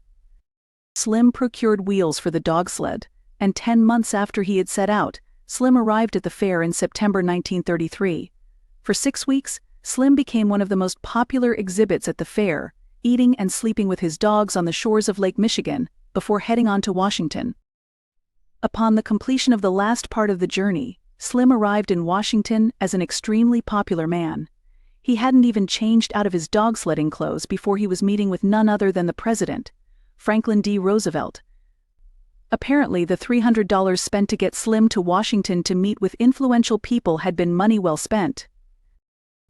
Unfortunately, despite meeting with people in high places, The Great Depression meant that there was little support, or more importantly, financial backing, for a road to Alaska. It would take nearly another decade, and the danger of war, before the road for which Slim advocated came to fruition. As for Slim, in 1939 he repeated the trek, this time traveling from Alaska to Seattle. On this second trip, despite the lack of a road, he made the journey via motorcycle. With the opening of the Alaska Highway shortly after his second trip, Slim became a popular lecturer and regaled audiences across the United States with his tales from Alaska. Slim passed away in the mid-1970s at the age of 93. Travel bit number 48. Watson Lake. Mile 613. Historic Mile 635. Watson Lake, with a population of under 1,500 people, is the third biggest city in the Yukon. Although the city shares its name with a local lake, the lake travelers on the Alaska Highway see as they pass through Watson Lake is Y Lake, an entirely different lake than the one for which the city is named. The lake and city of Watson Lake take their names from Francis Frank Watson, an American-born man who originally came to the Yukon at the age of 14 with his father to prospect for gold as part of the Klondike Gold Rush. When Watson's father went back to the United States in 1900, Watson remained in the Yukon. In 1903, Watson settled on the shores of what would become known as Watson Lake, though at the time it had the somewhat unoriginal name of Fish Lake. Watson married Adela Stone, a member of the Kiskatinaw First Nation. Today the descendants of their marriage remain in the area, which also remains the traditional home to the Liard River First Nation of the Kiskatinaw. The Kiskatinaw were traditionally nomadic and traveled in small family groups across a large part of northwestern Canada using dog teams and packs. Their traditional territory includes over 10% of British Columbia in addition to parts of the Yukon. For much of its length, the Alaska Highway travels through this traditional territory. Travel bit number 49, Signpost Forest. Mile 613, Historic Mile 635. On the outskirts of Watson Lake lies one of the most famous sites along the Alaska Highway, the Signpost Forest. The origins of the Signpost Forest, like so much along the Alaska Highway, have their roots in World War II. Carl Lindley, a soldier working on repairing signs along the highway during the war, had the unfortunate luck to have a dump truck run over his foot while on the job. While recuperating and probably dreaming of home, he decided he would create a sign pointing the way to his hometown and post it along the road near Watson Lake. Lindley's original sign consisted of an arrow pointing southeast and informed Lindley's fellow soldiers they were a mere 2,835 miles from Danville, Illinois. Not happy to let Danville get all the notoriety, other soldiers followed Lindley's lead and put up signs detailing the general direction and mileage to their hometowns. Once tourists started heading up the Alaska Highway, they continued the tradition and eventually expanded it to include town signs with populations, elevations, and general statements about the relative merit of wherever they might be from. Today there are thousands of signs nailed to posts and trees on the outskirts of Watson Lake in the Signpost Forest. Every year, the town erects new poles in the forest, and people use them to post ever more signs, dragged thousands of miles from the lower 48 and places further afield for the sole reason of leaving a mark that a person stopped 635 miles or so up the Alaska Highway. One estimate is that there are 2,500 to 4,000 new signs added each year. There are now over 75,000 signs descended from the original one Carl Lindley erected 75 years ago. Sadly, the original sign and post are lost to history, but in 1992, Carl Lindley helped erect a replica sign to celebrate the Signpost Forest's 50th birthday. Travel bit number 50. Our Lady of the Yukon Church. Mile 620, Historic Mile 642. In September 1861, decades before the Klondike Gold Rush, Father Zephyrin Gascon, a Catholic priest and missionary, arrived in the Yukon. Father Gascon was only the first of many missionaries who would ultimately find themselves in the Yukon, attempting to convert hearts to their respective faiths or keep those who might stray without their guidance upon the religious path. Father Gascon's foray into the Yukon was not only temporary, it was fruitless. He failed to convert the local postmaster, with whom he wintered from 1861 to 1862. the only person he apparently attempted to convert during his brief sojourn in the Yukon. While Father Gascon appreciated the hospitality of his Protestant host, the postmaster remained wedded to his non-Catholic roots. With the Klondike gold rush, additional missionaries arrived, seeking converts among both the First Nations people and the prospectors alike. Like many of those who arrived around this time, the priests and missionaries came to the territory with little to no experience in the ways of the backcountry. They had to learn to live in a manner entirely foreign to them, with dogsleds as transportation and the building of churches their personal responsibility, from the cutting of the trees to the placement of the steeple. Unlike Father Gascon, however, these priests remained in the Yukon to build a community of the faithful. While the Yukon remained isolated in the decades that followed the Klondike gold rush, with the arrival of the Alaska Highway, the mission churches, like so much else in this part of the world, only grew in number and importance.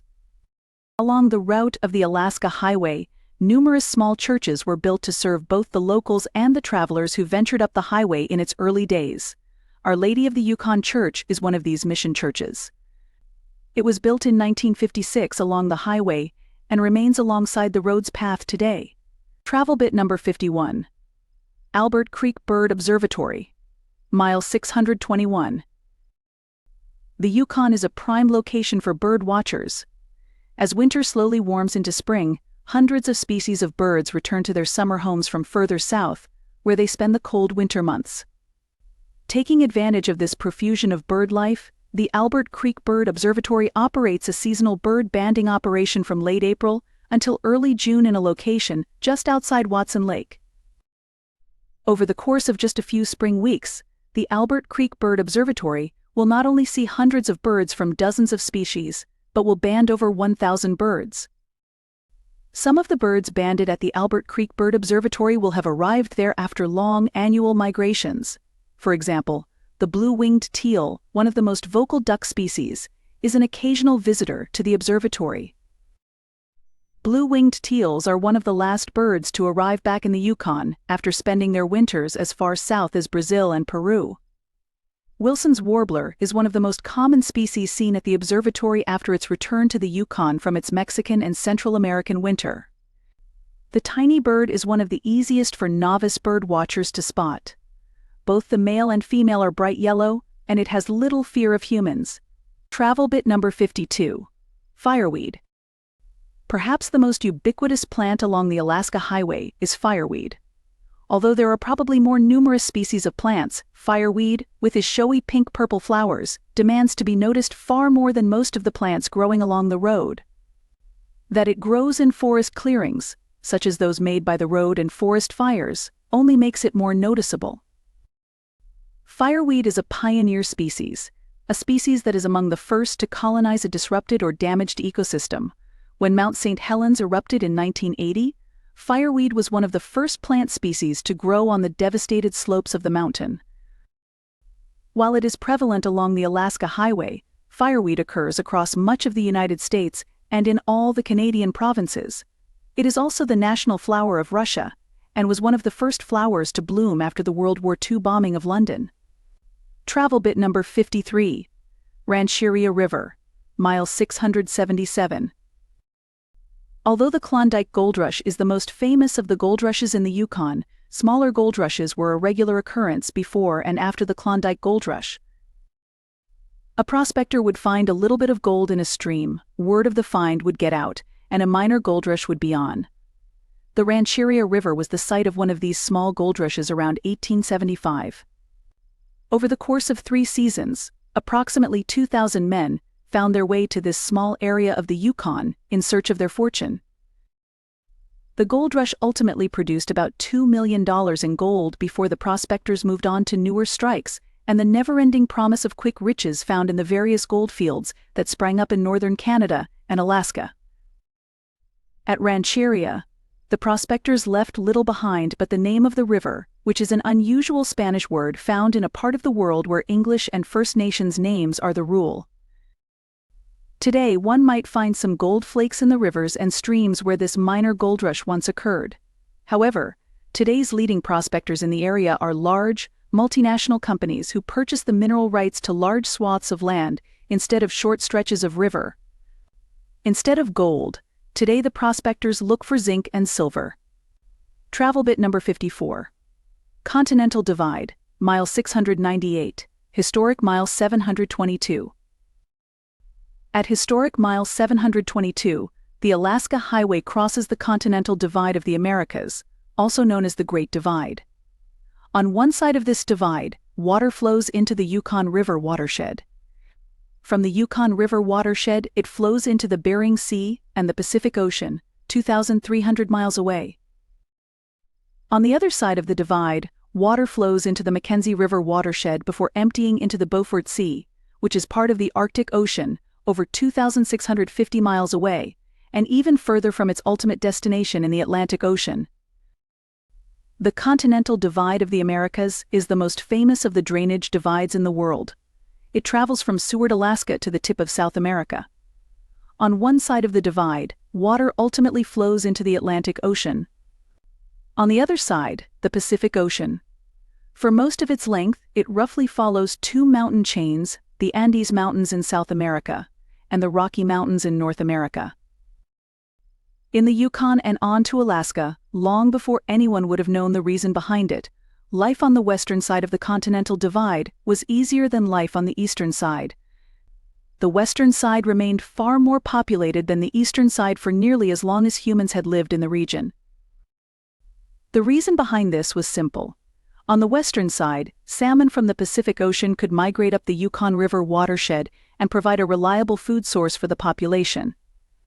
On the eastern side of the Continental Divide, there was no such reliable food source because the watershed did not drain to an area with salmon. Although people lived on the eastern side of the Continental Divide, because there was no regular food source, they became nomadic out of necessity, and the region never became as populous as the western side. Travel bit number 55. Forest fires.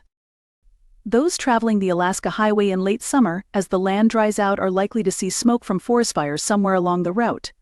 The results of these forest fires are visible at many locations along the road, with large swaths of burned areas in various states of regrowth.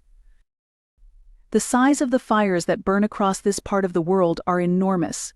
For example, almost every summer, Alaskans are subject to over 500 wildfires. The fires usually burn over 1.7 million acres, which is the equivalent of burning the entire state of Delaware to the ground every year. In bad years, it is even worse. For example, in 2004, during July and August, over 6.5 million acres burned. The total acreage burned was an area the size of Maryland. Thankfully, this portion of the world is sparsely populated, so the fires rarely threaten people. Usually, the only people threatened by the fires are the firefighters who arrive to keep them under control, and the dangers they face are often not directly related to the fires they have come to fight. A bear recently attacked a firefighter as he walked outside of his Alaskan firefighting camp. Other firefighters die from heart attacks while doing their jobs. The brave men and women who fight these fires are also subject to some unexpected dangers. In 1979, a firefighter died of drowning. Apparently, he was swimming near the fire camp when the accident that led to his death occurred. Oddly enough, he is not the only firefighter in this region who has drowned. 3 other firefighters are known to have died in the same and unexpected manner in northern Canada and Alaska. Travel bit number 56. Teslin Lake, mile 776. 2 bridges claim to be the longest water spans on the Alaska Highway. The Peace River Bridge and the Nisetlin Bay Bridge, crossing the Nisetlin River as it becomes part of Teslin Lake. As of the reading of this edition of 101 Travel Bits the Alaska Highway, no one has identified the actual longest bridge, though it seems one could solve the dispute with nothing more than a tape measurer. If anyone can settle this dispute for us, whether by tape measurer or other means, please drop us a line via the contact form at 101travelbits.com. Teslin Lake is approximately 75 miles long and up to 3 miles wide and spans the border between the Yukon and British Columbia. The lake is popular with anglers for an abundance of lake trout, but it is also home to 10 other species of sport fish, including Chinook and chum salmon. On one of the longest journeys of any salmon swimming upstream, the salmon you catch in Teslin Lake have already swum over 2,000 miles from the outlet of the Yukon River in the Bering Sea by the time they arrive in Teslin Lake. During the Klondike Gold Rush, Teslin Lake was part of the Canadian overland route to the goldfields. Steam-powered boats plied the waters of Teslin Lake as they made their way toward the northern part of the Yukon. Until the arrival of the Alaska Highway, Teslin Lake was part of the main route to Whitehorse, Dawson City, and the interior of the Yukon, providing a much slower but reliable way to reach one of the remotest portions of North America. Travel bit number 57. The Teslin Taxi, mile 777, historic mile 804. The area around Teslin Lake is home to the Tlingit, one of the largest First Nations communities. Perhaps the most famous member of the community was George Johnston, the son of a Tlingit chief. For approximately 20 years beginning in 1910, Johnston photographed his fellow Tlingit community members as they went about their daily lives. Although he only had a small Brownie camera and a rough dark room in his cabin, Johnston documented the lives of those around him as they existed in a world where fur trapping and hunting were the only methods of survival. Johnston's hobby has become an invaluable sociological contribution to the modern world. However, it is the Teslin taxi that was Johnston's more colorful contribution to history. In 1928, Johnston found himself with an excess amount of cash after a productive fur trapping season, and so Johnston bought himself a 1928 Chevrolet and had it shipped by paddle-wheel boat to his home at Teslin Lake, where he planned to operate a taxi service. It would be a rather limited taxi service, as there were only 4 miles of crude road in the area. Fortunately for Johnston, his fellow fur trappers and First Nations members mostly needed his services over the long Yukon winter. Johnston would take the car up and down the ice of Teslin Lake, dropping off people to hunt and trap at a charge of $2 a ride. Although it was still a limited taxi service, it saved people many miles of walking or dog sledding during the coldest part of the year. When the Alaska Highway arrived in 1942, the 4 miles of road near Teslin Lake became part of the much longer highway, and Johnston's taxi services were no longer needed. However, his taxi still sits in the museum in Teslin that bears his name, a tribute to ingenuity and life before the highway brought more than a handful of miles of roads to the area. Travel bit number 58. Dog sledding. Before the arrival of the Alaska Highway, and before snowmobiles allowed quick travel across the winter landscape of northern Canada and Alaska, the residents relied on their dogs and dog sleds for transportation. While not as fast as the snowmobiles that have largely replaced them, dog sleds were a relatively quick mode of transportation across the frozen rivers, lakes, and landscapes of this part of the country, and allowed people to live in places that would otherwise have been entirely cut off during the winter months. During the Klondike Gold Rush, dogs were one of the most valued commodities for prospectors and those attempting to get to the gold fields. At the height of the gold rush, a single dog would cost anywhere from $250 to $400, approximately $7,000 to $12,000 today. There were even reports that some dogs were fetching $1,000 or over $30,000 in today's dollars. With at least 6 dogs necessary to pull a sled, gathering a team of dogs was a costly project. Until the 1960s, dog sleds remained a major method of transportation in northern Canada and Alaska. They were still delivering mail during the winter in some locations. Today, some continue to use dog sleds for transportation, but they are now used primarily for racing, such as for the Iditarod or the Yukon Quest. In Alaska, the city of Tok is known as the sled dog capital of Alaska. A sled dog trail runs along 20 miles of the Alaska Highway outside the city. Tok is also home to the Race of Champions, the largest dog-sled sprint race in Alaska and 1/3 of the Triple Crown of dog sledding. The other 2 races in the Triple Crown of dog sledding being the Fur Rendezvous in Anchorage and the North American Championship in Fairbanks. The dogs now used for racing are almost all mixed-breed dogs, sometimes referred to as Alaskan Huskies. Typically, sled dogs weigh from 45 to 60 pounds, though they will vary from as little as 35 to over 70 pounds. A typical musher will attempt to match both the sizes of the dogs in a team as well as their gaits, both for longer races as well as the short sprint races. Travel bit number 59. The history of the Klondike Gold Rush. In 1896, along a tributary of the Klondike River, 4 prospectors, 3 men, George Washington Carmack, an American prospector, Skookum Jim Mason, also known as Quiche, and Dawson Charlie, also known as Kaya Gooks, and a woman, Kate Carmack, also known as Shaw Tla, the Tagish wife of Carmack, brother of Mason, and aunt of Charlie, acted on a tip from another local prospector and came across vast quantities of gold. Either George Carmack or Skookum Jim actually discovered the gold. Carmack was credited with the discovery, because of worries by the group that the authorities wouldn't recognize the claim of Skookum Jim, who was First Nations. Within 2 weeks of the discovery of gold, prospectors had claimed every potential claim along the water route that would become known as Bonanza Creek. Due to the remoteness of the Yukon, it took months before word of the gold strike leaked out to the world beyond the North Woods, but once it did, the Klondike Gold Rush was on. In the 5 years of the Klondike Gold Rush, over 100,000 people had set out for the Yukon, despite the harsh reality of the life they would face there. These included men who were already famous, as well as those whose time in the Yukon would make them famous. The former group included Wyatt Earp. He arrived in Dawson City to play the card game Faro after fleeing the murder indictment that resulted from the gunfight at the OK Corral. The latter included Jack London, who made his fortune off the stories he told of his time in the Yukon. The gold rush burned out quickly. In 1899, gold was found in Nome, Alaska, and many who had found themselves in the Yukon or had initially set out for the Yukon headed instead to Nome and its potential fortunes. Less than half of those who struck out for the Yukon ever made it to the gold fields they sought. Many abandoned the quest before reaching the Yukon.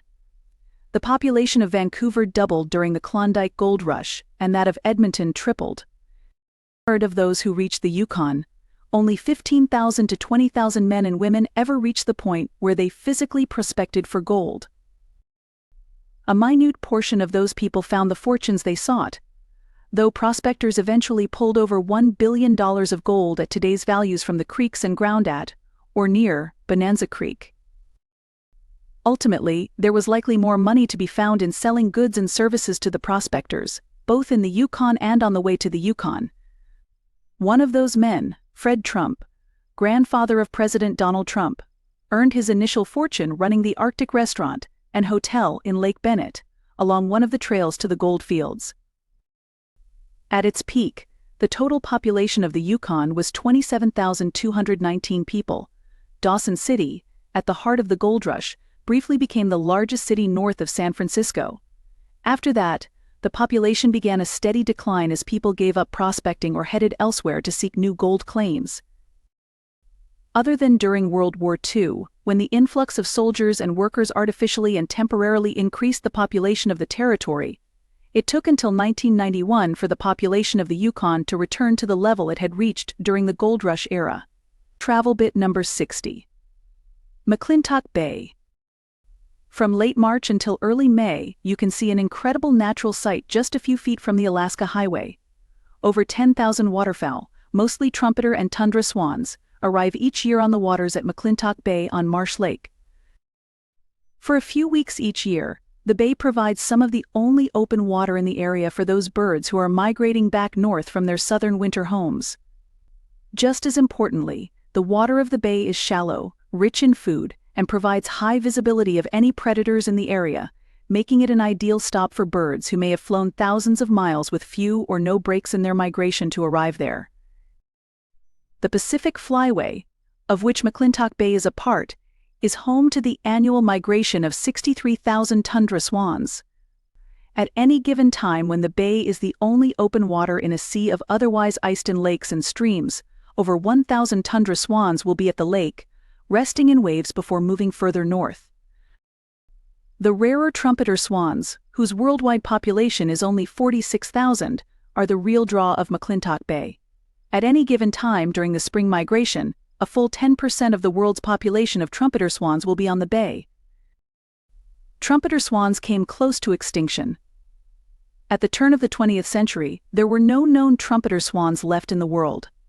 Thankfully, in 1933, approximately 70 trumpeter swans were discovered, all of whom lived near remote hot springs in Yellowstone National Park.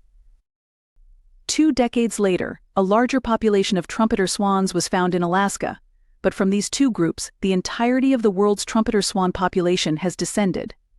Today, trumpeter swans are no longer a threatened species. Travel bit number 61. Yukon River. Mile 867, historic mile 897. As the Alaska Highway crosses the Lewis Bridge at historic mile 897 of the Alaska Highway, travelers on the road get their first glimpse of the Yukon River, the main river in both the Yukon and Alaska.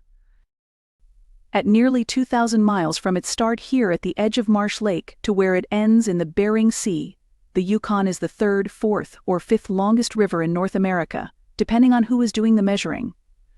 Quite likely, these are the same people who are in charge of counting the border crossings between the Yukon and British Columbia. Despite its length and importance to the Yukon and Alaska, there are only 4 vehicle bridges along the entire length of the Yukon River. Even at Dawson City, the second biggest city in the Yukon, former capital of the territory, and site of the Klondike Gold Rush, the only way to cross the river with your vehicle is via ferry. The flow of the Yukon River is mostly south to north. Its headwaters flow from near the Pacific Ocean in northern British Columbia to the Bering Sea. The exact headwaters of the Yukon River are disputed, with 2 lakes in British Columbia being the leading contenders for the title. This orientation was vital to the Yukon during the Klondike Gold Rush because it meant fortune seekers were able to cross the mountains at the Pacific Ocean and then float downstream on the Yukon River and its headwaters to the gold fields in the northern Yukon. Today, canoeists and kayakers make up most traffic on the Yukon River's waters. The Yukon River Quest, between Whitehorse and Dawson City, is the longest annual canoe/kayak race in the world. Although now famous for its recreational uses, the Yukon River remains a dangerous body of water even in summer. In addition to flowing deceptively quickly, the temperature of the river never rises much above freezing. A canoeist or kayaker who falls into the water only has a few seconds before the cold begins to incapacitate him or her. Hypothermia is a real danger any time of the year, including the hottest days of summer. Travel bit number 62. White Pass and Yukon Railroad. Mile 879. Thanks to the Yukon River's south to north orientation and its headwaters' proximity to the Pacific Ocean, it became the most popular route to the Klondike gold fields. Unfortunately for those hoping to strike it rich, to get to the Yukon River, they still had to cross the mountains that stood between its headwaters and the Pacific Ocean. Although the distance between the Pacific and the Yukon River headwaters wasn't great, the mountain passes through them still proved a formidable obstacle to would-be prospectors. One of these passes, the White Pass, connected Skagway, Alaska with the interior. The nearby Chilkoot Trail connected Dia, Alaska with the interior. The White Pass had one distinct advantage over the Chilkoot Trail. It was nearly 500 feet lower in elevation, and thus a presumably easier pass to cross, despite being slightly longer. Reality proved different, however, as the White Pass was plagued with mud and challenging conditions that gave it the nickname Dead Horse Trail. In one summer alone, over 3,000 horses and pack animals perished as the prospectors pushed north. In 1898, capitalizing on the Klondike Gold Rush, 3 companies were created to build a railroad over the White Pass and into the interior. The 3 companies were necessitated by the construction of the railroad in 2 different countries, with the governments of 1 American territory, 1 Canadian territory, and 1 Canadian province involved. Only 2 months after construction began, the first engine entered service on the first 4 completed miles of the railroad, becoming the northernmost railroad in the northern hemisphere at that time. A year later, the railroad had crossed the 3,000-foot pass and reached Lake Bennett, where prospectors could embark for the gold fields via the Yukon River route. By 1900, almost 2 years to the day after the opening of the first 4 miles, the railroad reached Whitehorse, allowing prospectors to bypass the 2 major sets of rapids on the Yukon River and providing a relatively short trip from Whitehorse to Dawson City and the gold fields. The White Pass and Yukon Railroad proved invaluable to the builders of the Alaska Highway, who were able to transport building materials from the port at Skagway to the northern headquarters of the Alaska Highway in Whitehorse. However, in 1982, after over 80 years in operation, a downturn in the Yukon economy forced the closing of the railroad. Today, the White Pass and Yukon Railroad has reopened approximately 60 miles of the original line to Whitehorse for tourist use. An average of 300,000 passengers now take the train over the course of the summer season. As for the original trail over the Chilkoot Pass that the White Pass and Yukon Railroad bypassed with its completion in 1900, today it is part of the Klondike Gold Rush International Historical Park. Hikers can make their way over the same pass that the prospectors headed for the Klondike Gold Rush once used, trekking 33 miles over the pass from the Pacific Ocean to the headwaters of the Yukon River. Travel bit number 63. McCrae. Mile 880. Historic Mile 910. For nearly a year during World War II, one of the busiest places along the Alaska Highway, if not the busiest part of the highway, was a Quonset hut outside of Whitehorse. Located in a place called McCrae, this Quonset hut was home to one of the few distractions available for the soldiers working on the road, a movie theater. McCrae began life as a flag stop on the White Pass and Yukon Railroad in 1900. During World War II, McCrae became the site of not just a theater, but a full military camp, with warehouses, maintenance shops, and everything needed to support soldiers building a road through the wilderness. At only a few miles outside of Whitehorse, the military camp at McCrae provided a respite for not just soldiers building the highway, but locals from Whitehorse. In addition to the movie theater, the camp hosted dances and had a store and recreation center. And in 1943, McCrae hosted the first live national radio broadcast from northern Canada. As part of the North American premiere of the Irving Berlin movie, This Is the Army, the Americans threw a party carried live over the telephone line that had been built alongside the Alaska Highway by CATEL. To help celebrate the broadcast, one of the stars of the musical arrived on the Alaska Highway, long before his second career as a politician took off, future American President Ronald Reagan. Travel bit number 64. Miles Canyon, Mile 882. Along the water route from the headwaters of the Yukon to the goldfields at Dawson City, there were only two significant hazards: the Whitehorse Rapids, which gave the city that grew up around them its name, and Miles Canyon, just upriver from the Whitehorse Rapids. Known as the Grand Canyon of the Yukon for both its size and beauty, the walls of Miles Canyon rose vertically from one of the two main sets of rapids on the Yukon River to provide a natural hazard to anyone wanting to navigate the river. Prospectors who reached Miles Canyon faced a difficult choice. They could either hire a pilot to take their boats and supplies through the canyon, or they could wait to take a tram around the rapids. In either case, with thousands of prospectors heading to the Klondike, a bottleneck formed at the entrance to the canyon. The small city that developed at the bottleneck came to be known as Canyon City. By 1900, with the gold rush mostly over and the White Pass and Yukon Railroad completed, the boom ended, and the rush of prospectors to the Klondike dried up. After 3 summers in existence, Canyon City closed up shop, and its residents moved to Whitehorse, just north of the canyon. Today, over a century later, you can still see holes at the top of Miles Canyon where the tram bed was excavated, including depressions in the tram route where the long rotted ties were leveled and supported the log rails. Travel bit number 65. Whitehorse. Mile 887. Historic Mile 918. Whitehorse, the biggest city on the Alaska Highway, is approximately halfway between its beginning and end. Before a hydroelectric damming project in 1958, the location where Whitehorse now sits was home to one of the 2 large sets of rapids on the Yukon River. People claimed the rapids looked like the mane of a white horse, hence the name of the town that grew up around them. Like Miles Canyon, the Whitehorse Rapids led to a bottleneck of prospectors, and a city grew up where the bottleneck stranded them. When the White Pass and Yukon Railroad arrived in 1900 on the downstream side of the rapids, the city became a permanent settlement. For the decades between the Klondike Gold Rush and World War II, Whitehorse had the good fortune to sit at the terminus of the White Pass and Yukon Railroad. People and freight wishing to head to the Yukon capital of Dawson City and the rest of the interior Yukon would start their overland or water journeys in Whitehorse. The city, while small, thus catered to travelers and those working and living in the interior of northern Canada.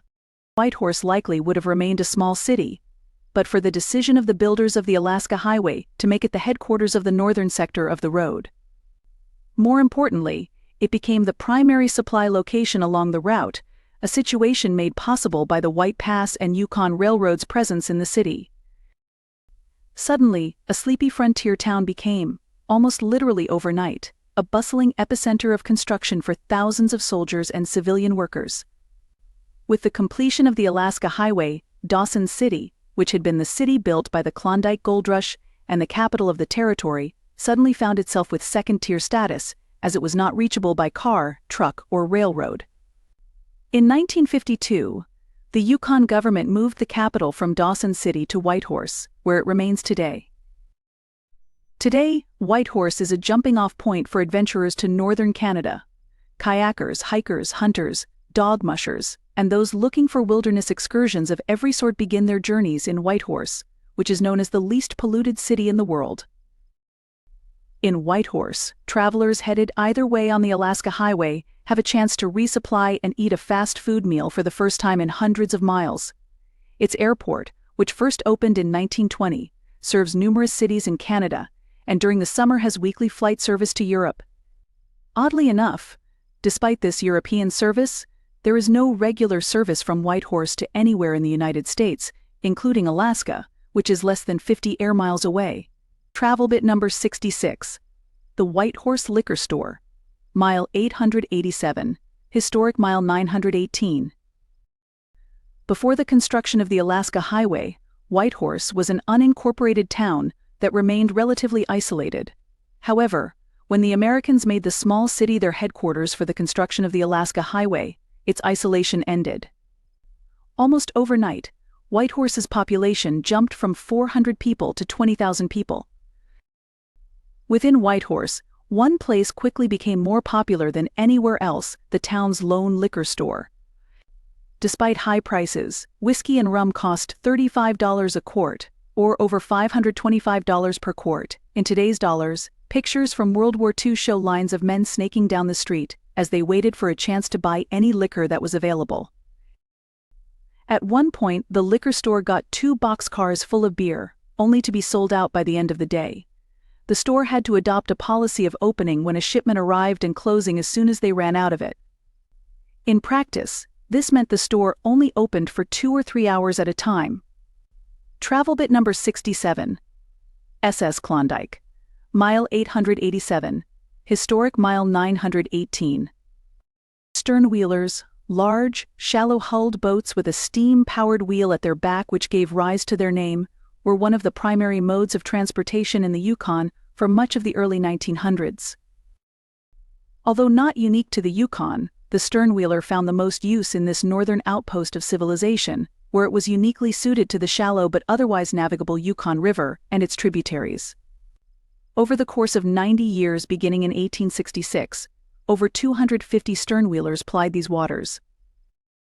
Although they navigated many waterways in the Yukon, the original main route of the sternwheelers took them from Lake Bennett, where the two passes from the Pacific converged after crossing the mountains guarding the coast, to Canyon City. At Canyon City, passengers had to disembark, as the sternwheelers could not navigate either the rapids at Miles Canyon or those at Whitehorse.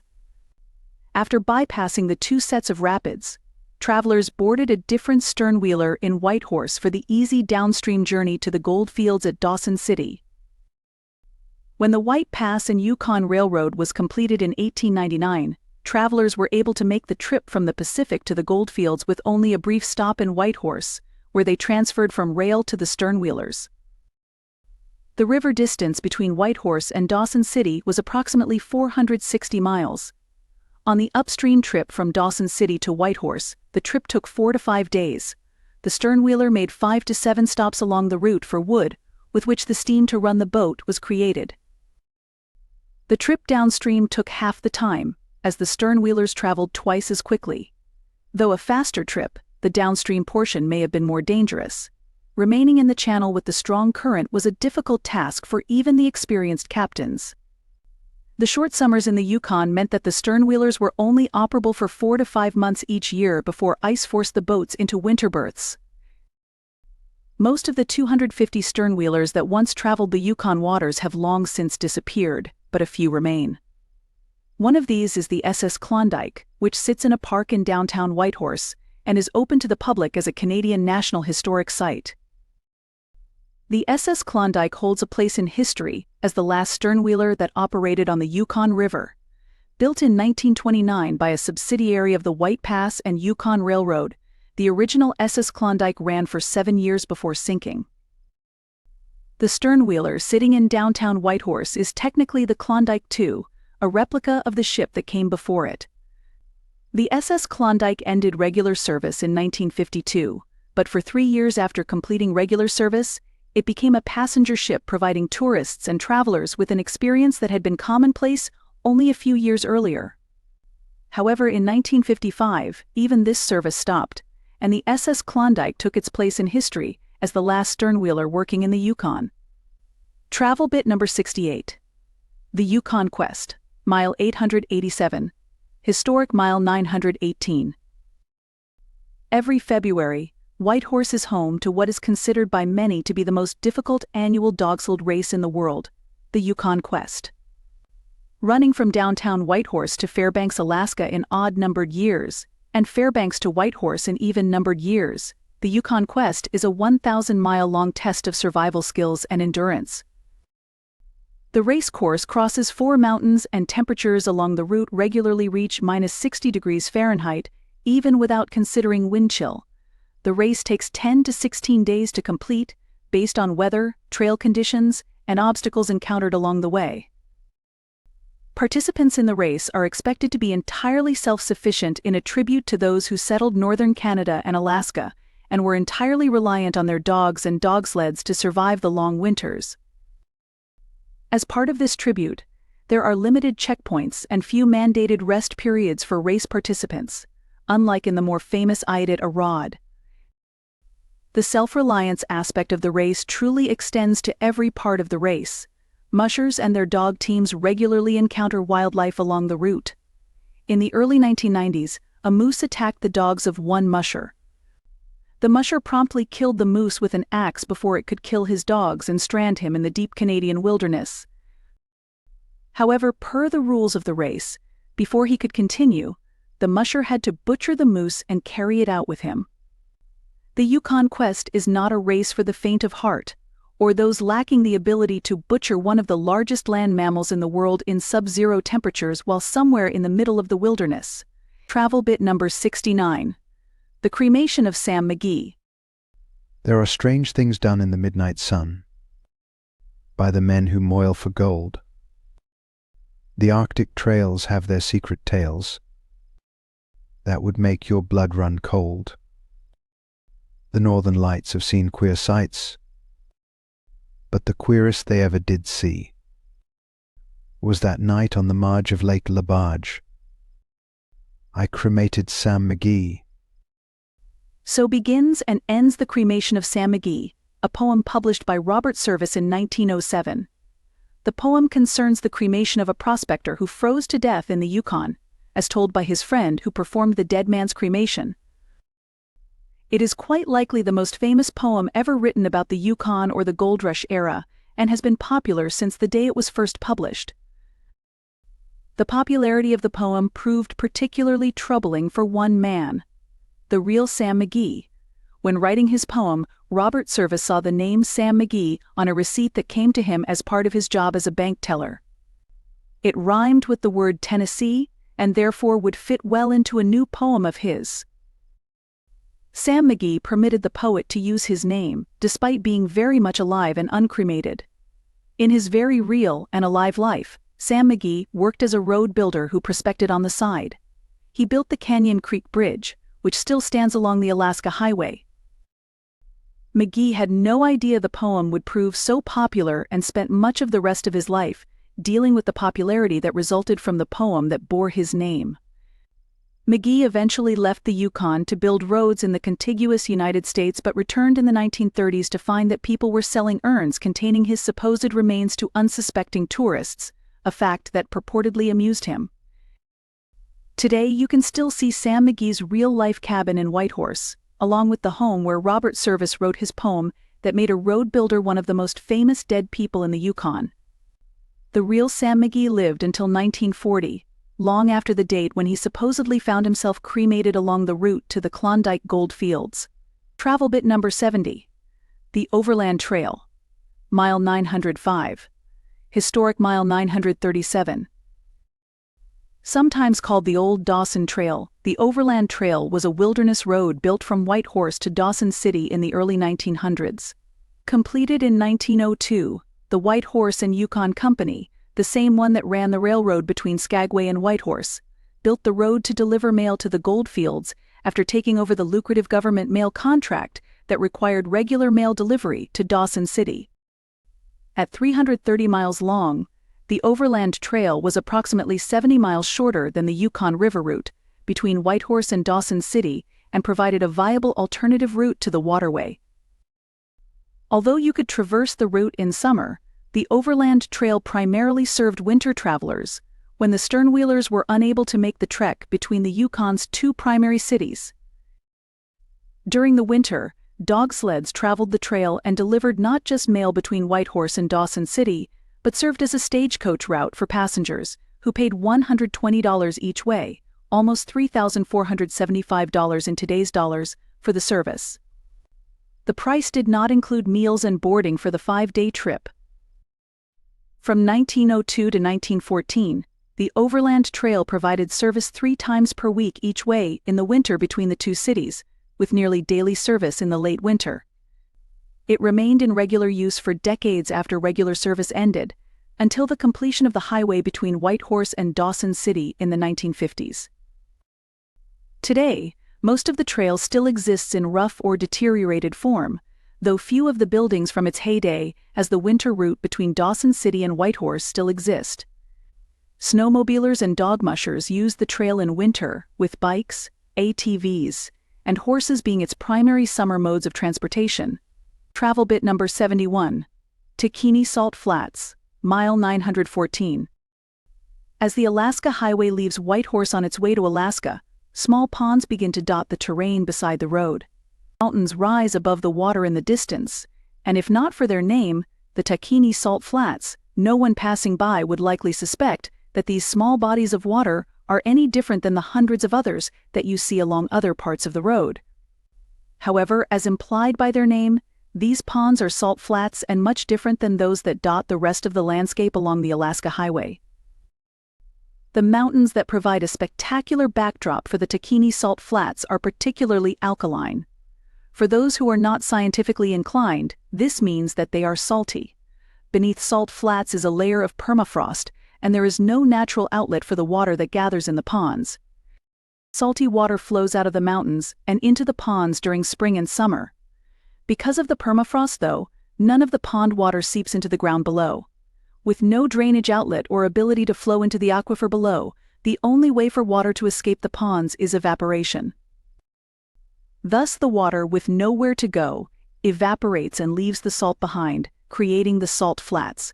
Bacteria thrive in these salty waters, creating the white and red edges of the pools that suggest to even a casual observer that these are not ordinary bodies of water. The saltiness of the ponds is so high that plants usually found only in ocean water, like a red version of sea asparagus, thrive in the Sikanni Salt Flats, creating yet another unique feature of the Yukon landscape. Travel bit number 72. A certain type of woman. Although many women came north with their husbands during the gold rush, or, in the case of First Nations women, already lived there, the typical woman one thinks of as participating in a gold rush is the woman who has arrived to make money off her body. During the Klondike gold rush, those women tended to fall into one of two categories: the prostitute or the dance hall girl. The former took the same form it always has. The latter was a woman who performed in a dance hall, either on stage and/or by dancing with men for money. The latter was also supposed to use her feminine wiles to encourage the prospectors to spend their money on dances or the alcohol that flowed in dance halls. During the Klondike gold rush, there were approximately 200 to 250 prostitutes in one form or another operating in Dawson City. Some used their jobs as dance hall girls to meet customers, while others ran cigar stores or laundries as legitimate fronts for their prostitution activities. However, most did not hide their profession and operated freely during the height of the gold rush. Being a dance hall girl, though, could be a legitimate way for a woman to make money without resorting to prostitution. For $1 or $2 a dance, of which the woman kept half, she would dance with a lonely prospector. She also received half of any liquor sales that her employer attributed to her encouragement of the behavior. A successful dance hall girl could easily earn hundreds of dollars in an evening. While prostitution was technically illegal during the entirety of the gold rush, at the height of the gold rush, the authorities were more concerned with keeping order than dealing with an activity that rarely led to fighting or similar problems. However, in 1901, as the gold rush ended, the authorities began cracking down on prostitution. Once this crackdown occurred, the prostitution went behind closed doors or moved on to new gold rushes with fewer rules and people to enforce the law. Travel bit number 73, Mendenhall Landing, mile 927, historic mile 960. At the start of the 20th century, the White Pass and Yukon Railroad provided a comfortable mode of transportation into Whitehorse and the interior of the Yukon. From Whitehorse, travelers were more limited in their transportation options. However, thanks to a minor gold rush at Kluane Lake, travelers headed in the general direction the Alaska Highway now takes out of Whitehorse had two options. They could either take a rough overland trail or board a sternwheeler to travel about a third of the way to the latest gold fields before meeting up with the overland trail. Mendenhall Landing, at the mouth of the Mendenhall River, is where the sternwheelers headed out of Whitehorse were forced to stop their travel. During the minor gold rush at Kluane Lake, this point where the sternwheelers stopped became a meeting point for those who were traveling, lived in the area, or were just looking to see other people in a part of the world where people were still scarce. Residents threw large parties at Mendenhall Landing at Christmas, and the First Nations communities in the area held baseball games in June. 2 or 3 times a week, the landing became the site of dances. When the minor gold rush ended, the sternwheelers continued to provide supplies for those in the vicinity. Until the Alaska Highway was completed, Mendenhall Landing retained its importance as a transfer point for the goods that made life in this part of the world possible, as well as a social hub for the people who made the area home. Travel bit number 74. Jack London. One of the most famous people drawn to the Klondike Gold Rush was Jack London, the author and journalist. Jack London arrived in the Yukon after spending only a year at the University of California at Berkeley. His fame and fortune would arise not from his finding of gold in the Yukon, but in later writing about the Yukon and its dogs upon his return to the United States. Jack London found himself in the Yukon not just to seek fame and fortune, but because of his presumed father. The man who denied Jack London was his son, wrote the young college student to inform the young man that he was physically unable to have a child. The fire that followed the 1906 San Francisco earthquake destroyed the records of Jack London's parentage, so no one has been able to determine if this man was named on the birth certificate for Jack London. Whatever the actual story, the troubling nature of the content of the letter caused the young Jack London to abandon his studies and head to the Yukon. As a prospector, Jack London failed to find the fortune he sought. Even worse, and like many around him, he developed scurvy from a lack of vitamin C in his diet. He lost his 4 front teeth because of the disease before heading home. Back in the United States, Jack London began his writing career, which found its greatest successes in his stories from the time he spent in the Yukon and the gold fields. In 1903, Call of the Wild was published. The book told the story of a dog stolen from his California home and taken to Alaska and the Yukon as a sled dog. White Fang appeared in 1906 and told the story of a wild wolf dog that becomes tame, the reverse of the situation found in Call of the Wild. Travel bit number 75, Otter Falls, mile 965, historic mile 995. 17 miles north of where the Alaska Highway now runs sits Otter Falls, a waterfall featured on the 1954 version of Canada's $5 bill. The waterfall is part of the Ashihik River, formerly known as Canyon Creek. During the spring thaw, huge amounts of water flow over Otter Falls, giving it the majestic look pictured on the old money. However, in the summer, most of the water that would otherwise flow over the falls is now diverted to a power turbine, leaving the falls smaller, but still impressive. The gravel road that leads travelers from the Alaska Highway to Otter Falls continues to Aishihik Village, approximately 75 miles further up the road. Aishihik Village is now a seasonal hunting and fishing camp for a First Nations community, but it used to be the site of a Northwest Staging Route airbase. Although some of the buildings were built after World War II, many of the buildings date to the original era of the Alaska Highway.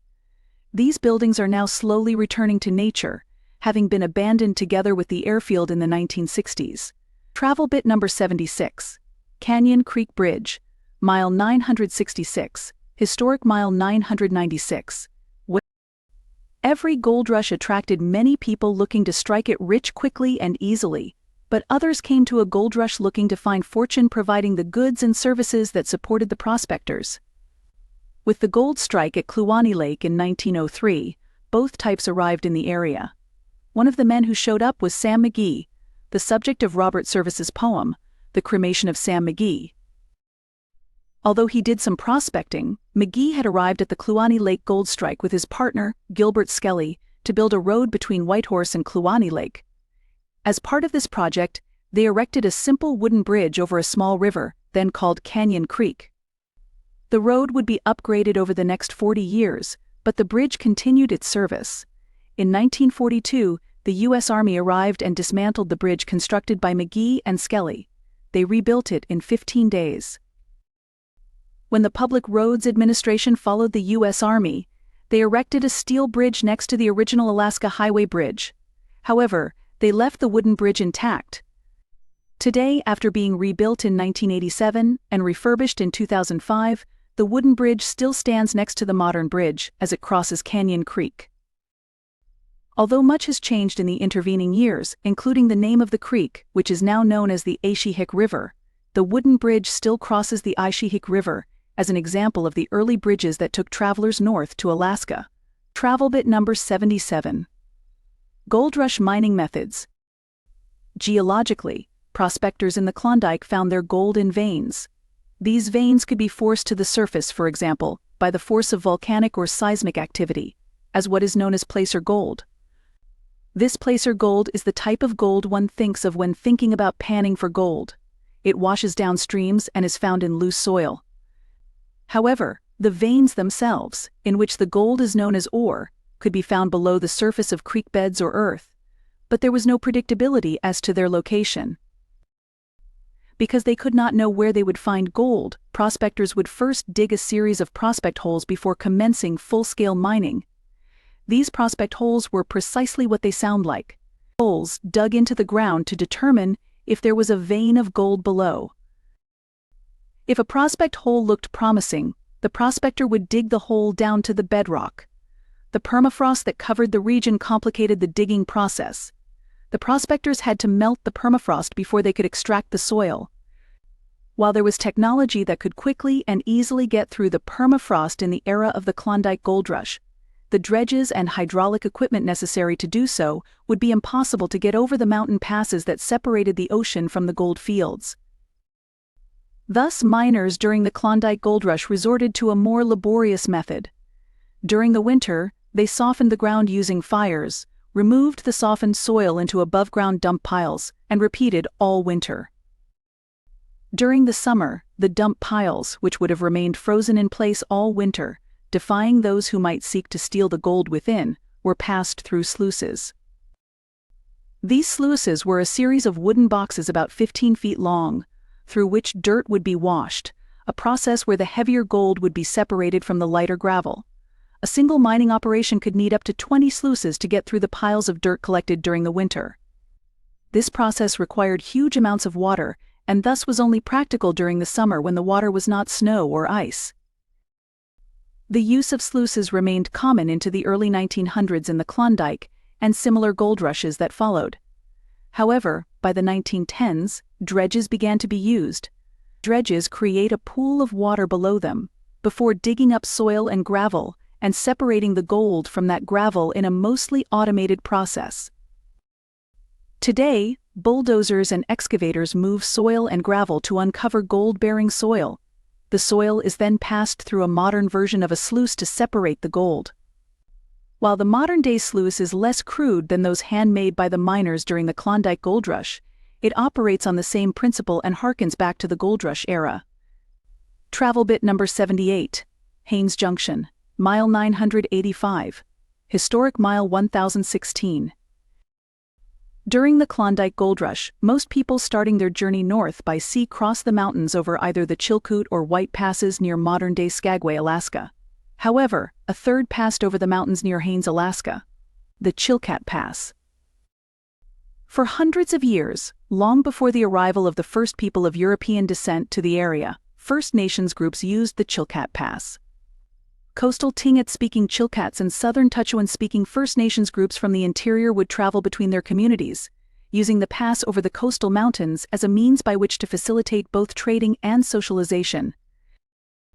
The Southern Tutchone speakers called the area near where Haines Junction now sits Dakwakata, which describes a location where a dakat, a cache of supplies stored high above the ground to protect them from animals, stood. Travelers passing along the seasonal routes in the area could use the dakat to sustain themselves. During the Gold Rush era, the road between Whitehorse and Kluane Lake, now the Alaska Highway, did not pass through Haines Junction, instead passing to the north as it wound toward Kluane Lake. However, the builders of the Alaska Highway routed their road through the town that is now known as Haines Junction, wanting an alternate access route to the ocean that the Chilkat Pass provided. Originally, Haines Junction began as a maintenance camp. Its location at the intersection of the Alaska Highway and the road to Haines made the site a natural place for a community. Once Canada took over maintenance of this part of the Alaska Highway after the end of World War II, wives and families of the highway workers based at Haines Junction joined them there, and the maintenance camp became the small town that it is today. Travel bit number 79. The Icefield Ranges, mile 991. As the Alaska Highway passes as close as it ever will come to the ocean at Haines Junction and the surrounding area, the mountains guarding the sea, the Icefield Ranges, become a constant presence to the west of the highway. The Icefield Ranges consist of two separate groups of mountains. The inland mountains, which are the mountains you see while driving the Alaska Highway, are the Kluane Range. These mountains average around 8,000 feet in height. The coastal mountains of the Icefield Ranges, separated from the Kluane Range by a group of narrow valleys and plateaus called the Duke Depression, are the St. Elias Mountains. With many peaks in the 16,000-foot range, the St. Elias Mountains are some of the youngest and tallest mountains in North America. Mount Logan, the tallest mountain in Canada at 19,545 feet, is one of these mountains. Mount St. Elias straddles the border between the United States and Canada and is the second tallest mountain in both countries at 18,005 feet. In addition to being some of the tallest mountains in North America, the St. Elias Mountains are the highest coastal mountains in the world. Despite their height and proximity to the road, the St. Elias Mountains are usually not visible from the Alaska Highway. About 3,900 feet up the sides of the mountains of the Icefield Ranges, the spruce fields that cover the bottoms of the mountains give way to treeless slopes. Even in the middle of summer, the tops of the mountains are snow and ice covered, giving the mountain ranges their names. These ice fields cover the majority of these mountains and are the largest non-polar ice fields in the world. Travel bit number 80. Glaciers. Glaciers have done more to shape the landscape along the Alaska Highway than anything else. Until the first Yukon Ice Age, the Yukon River flowed into the Pacific Ocean. During that ice age 2.5 million years ago, the giant, glacial ice sheet covering the Yukon blocked the river, creating a giant lake. Eventually, the river reversed its flow, draining northwest through Alaska as it continues to do today. A glacial ice sheet has covered the area along the Alaska Highway at least 6 times in the last 2.5 million years. During at least one of these ice ages, a land bridge between Alaska and Asia would have been created, allowing animals and humans to cross between the two continents. More recently, about 10,000 years ago, the land that is today Whitehorse was covered by a lake created by a glacier's damming of the Yukon River. The bottom of the lake became covered by glacial silt. One can still see the layer of glacial silt along the course of the Yukon River as it carves its way through the Whitehorse area. Even today, glaciers continue to shape the landscape. The most dramatic of the glaciers is the surging glacier. A surging glacier is a glacier that is moving faster than it normally would for a short period. They can move as fast as 165 to 300 feet per day. These surging glaciers can quickly dam a river and create lakes that suddenly drain when the glacier recedes, causing major floods. The Yukon has over 100 currently surging glaciers, some of which are less than 30 miles from the Alaska Highway. The threat posed by these surging glaciers is quite real. As recently as the 1850s, the area where Haines Junction now sits was covered by a lake formed by the Lowell Glacier's damming of the Alsek River. The Lowell Glacier continues to surge periodically. It last did so in 2009 to 2010. However, a mere 35 miles further down the Alsek River sits the Tweedsmuir Glacier, which surged almost a mile in 2007 to 2008, coming within a few hundred feet of blocking the river. It is likely only a matter of time before a surging glacier creates another lake somewhere near or even on the Alaska Highway. Travel bit number 81. Kluane Lake, mile 1020. Although glaciers shaped the landscape through which the Alaska Highway travels, Kluane Lake was the site of a glacial event only 300 to 400 years ago that resulted in major changes to the area around the lake. At this time in history, Kluane Lake drained out the south end of the lake. From there, the waters of Kluane Lake flowed approximately 140 miles to the Gulf of Alaska in the Pacific Ocean. And then, around the period when European colonization of the east coast of the United States began in earnest, the Kaskawulsh Glacier crossed the river draining out of Kluane Lake. The glacier blocked the sole outlet of the lake at approximately the location where the Slims River sits today, forming a natural dam of the lake's only outlet. Like any dam, water gathered behind the glacier and caused the lake level to rise. In the case of Kluane Lake, this meant the shore of the lake was about 30 feet higher than its present location. More importantly, the lake's drainage reversed. Now, instead of draining to the Pacific Ocean, the lake drained out through the Kluane River on the north end of the lake and into the Yukon River system. With the reversal of the flow of water in and out of Kluane Lake, instead of draining the 140 miles to the Pacific Ocean, the drainage now flowed nearly 15,000 miles to the Bering Sea. The blocking of the Kluane Lake outlet in the 1700s was the terminal moraine of the Kaskawulsh Glacier, the farthest the glacier ever reached in its slow movement. Today the Kaskawulsh Glacier has retreated far into the icefield ranges above Kluane Lake, though it is still over 215 miles long and covers over 15,500 square miles. Although the Kaskawulsh Glacier has now retreated and the water level has lowered, the reversal of the flow of water in Kluane Lake remained permanent. Today you can still see the high water mark during the era of the glacier, many feet above the Alaska Highway. These high water marks are quickly recognized because there are what appear to be beaches that sit high on the hills surrounding the lake, far from the water that once lapped at their sandy shores. Travel bit number 82. Silver City, mile 1021. In 1903, Dawson Charlie, one of the original discoverers of the Klondike gold, staked the first claim of the minor Kluane gold rush, which took place in the streams around Kluane Lake. By the end of 1903, prospectors made over 2,000 claims as part of this minor gold rush. Minor gold rushes were not uncommon during this era. Similar events took place in Nome, Alaska, and Atlin, British Columbia. Like Dawson City before it, Silver City became the central city of the gold rush. Where Dawson City had been the end of the Sternwheeler line from Whitehorse, Silver City found itself at the end of the Kluane Wagon Road, which began in Whitehorse. Unfortunately for those who staked claims as part of the Kluane gold rush, it was not the hoped-for major strike. By the 1920s, the claims had been abandoned. Silver City, briefly a bustling gold rush town, was abandoned as well. Today, its buildings sit near Kluane Lake, falling down and being slowly reclaimed by nature. The most significant legacy from that period is the Kluane Wagon Road, which had taken the original prospectors to Kluane Lake. When building the Alaska Highway, the U.S. Army mostly followed the route of the Kluane Wagon Road in determining where to site and build the Alaska Highway. Travel bit number 83. Soldiers Summit, Mile 1030, Historic Mile 1061. In November 1942, on a previously unremarkable hillside overlooking Kluane Lake, the U.S. Army held the small ceremony commemorating the completion of the Alaska Highway. Today, in honor of the event, the hillside where the ceremony took place is known as Soldiers Summit, and a short hike takes visitors to the location where the official opening ceremony for the highway took place. At the time of the opening ceremony for the Alaska Highway, still known as Alcan at that time, the highway ran right next to the ceremony site, affording a breathtaking view for travelers. Besides Kluane Lake, the site looked toward the icefield ranges. In that era, many of the peaks of the St. Elias Mountains remained to be explored and even named, despite being some of the tallest mountains in North America.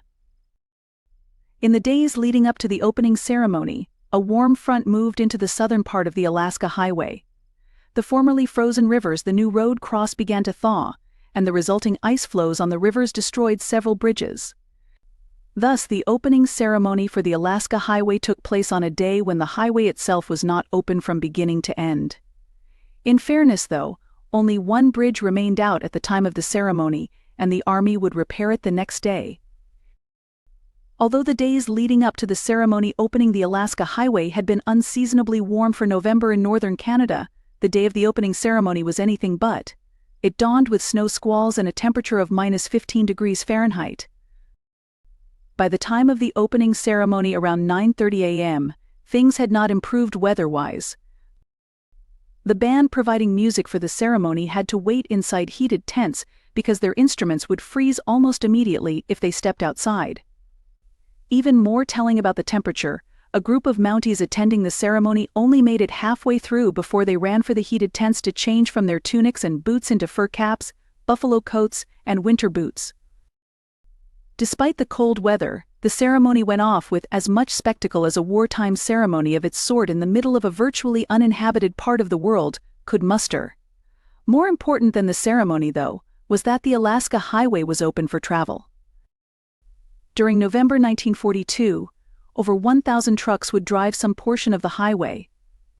Although the road that existed at the time of the opening ceremony is not the major highway that now exists, it was the start of what would become the highway that now provides a vital mode of transportation across a large portion of Canada and into Alaska. Travel bit number 84. Caribou. Animal travelers on the Alaska Highway are sometimes lucky enough to see a caribou. The only member of the deer family where both males and females have antlers, the females surprisingly keep their antlers longer than their male counterparts. Before losing their antlers, females use them to claim and protect feeding areas for their calves. Evidence of caribou in the Yukon dates to around 1.6 million years ago. Today there are two main types of caribou you can see along the Alaska Highway or areas near the Alaska Highway: woodland caribou and migratory caribou, also known as barren ground caribou. Woodland caribou are typically found in small herds, and they move between the forest and tundra depending on the time of year. Migratory caribou are usually found in giant herds and undertake a long, annual migration. These migratory caribou are the sort one typically thinks of when thinking of caribou, though the former are the ones travelers on the Alaska Highway are most likely to see. There are several groups of woodland caribou who make the area around Kluane Lake home. These caribou are typically on the high mountains around the lake and can be seen climbing among their peaks. There are dozens of herds of woodland caribou across the Yukon, though the herds at Kluane Lake are some of the easiest to observe. The migratory caribou, unlike the woodland caribou, travel across the Yukon and Alaska. The biggest herd of these migratory caribou in this part of the world is the porcupine herd, which is named after its birthing grounds along the Porcupine River in Alaska. At approximately 197,000 animals and growing, the porcupine herd ranges across Alaska, the Yukon, and the Northwest Territory, and can venture as far south as the Alaska Highway. Their territory covers 155,000 square miles, an area the size of Wyoming. During the summer, the porcupine herd gathers in groups of 10,000 animals or more while traveling to the coast and ice fields in search of relief from the relentless mosquitoes that plague them during the summer. One summer, the herd that gathered for relief from the mosquitoes was estimated at 93,000 animals. Travel bit number 85. Destruction Bay, mile 1051, historic mile 1083. After the completion of the Alaska Highway, driving the road during World War II was still a difficult and dangerous proposition. Getting from Dawson Creek to Delta Junction was not the comparatively easy trip along a paved highway that it is today. Destruction Bay sits on the south shore of Kluane Lake, one of a few small communities along the lakeshore.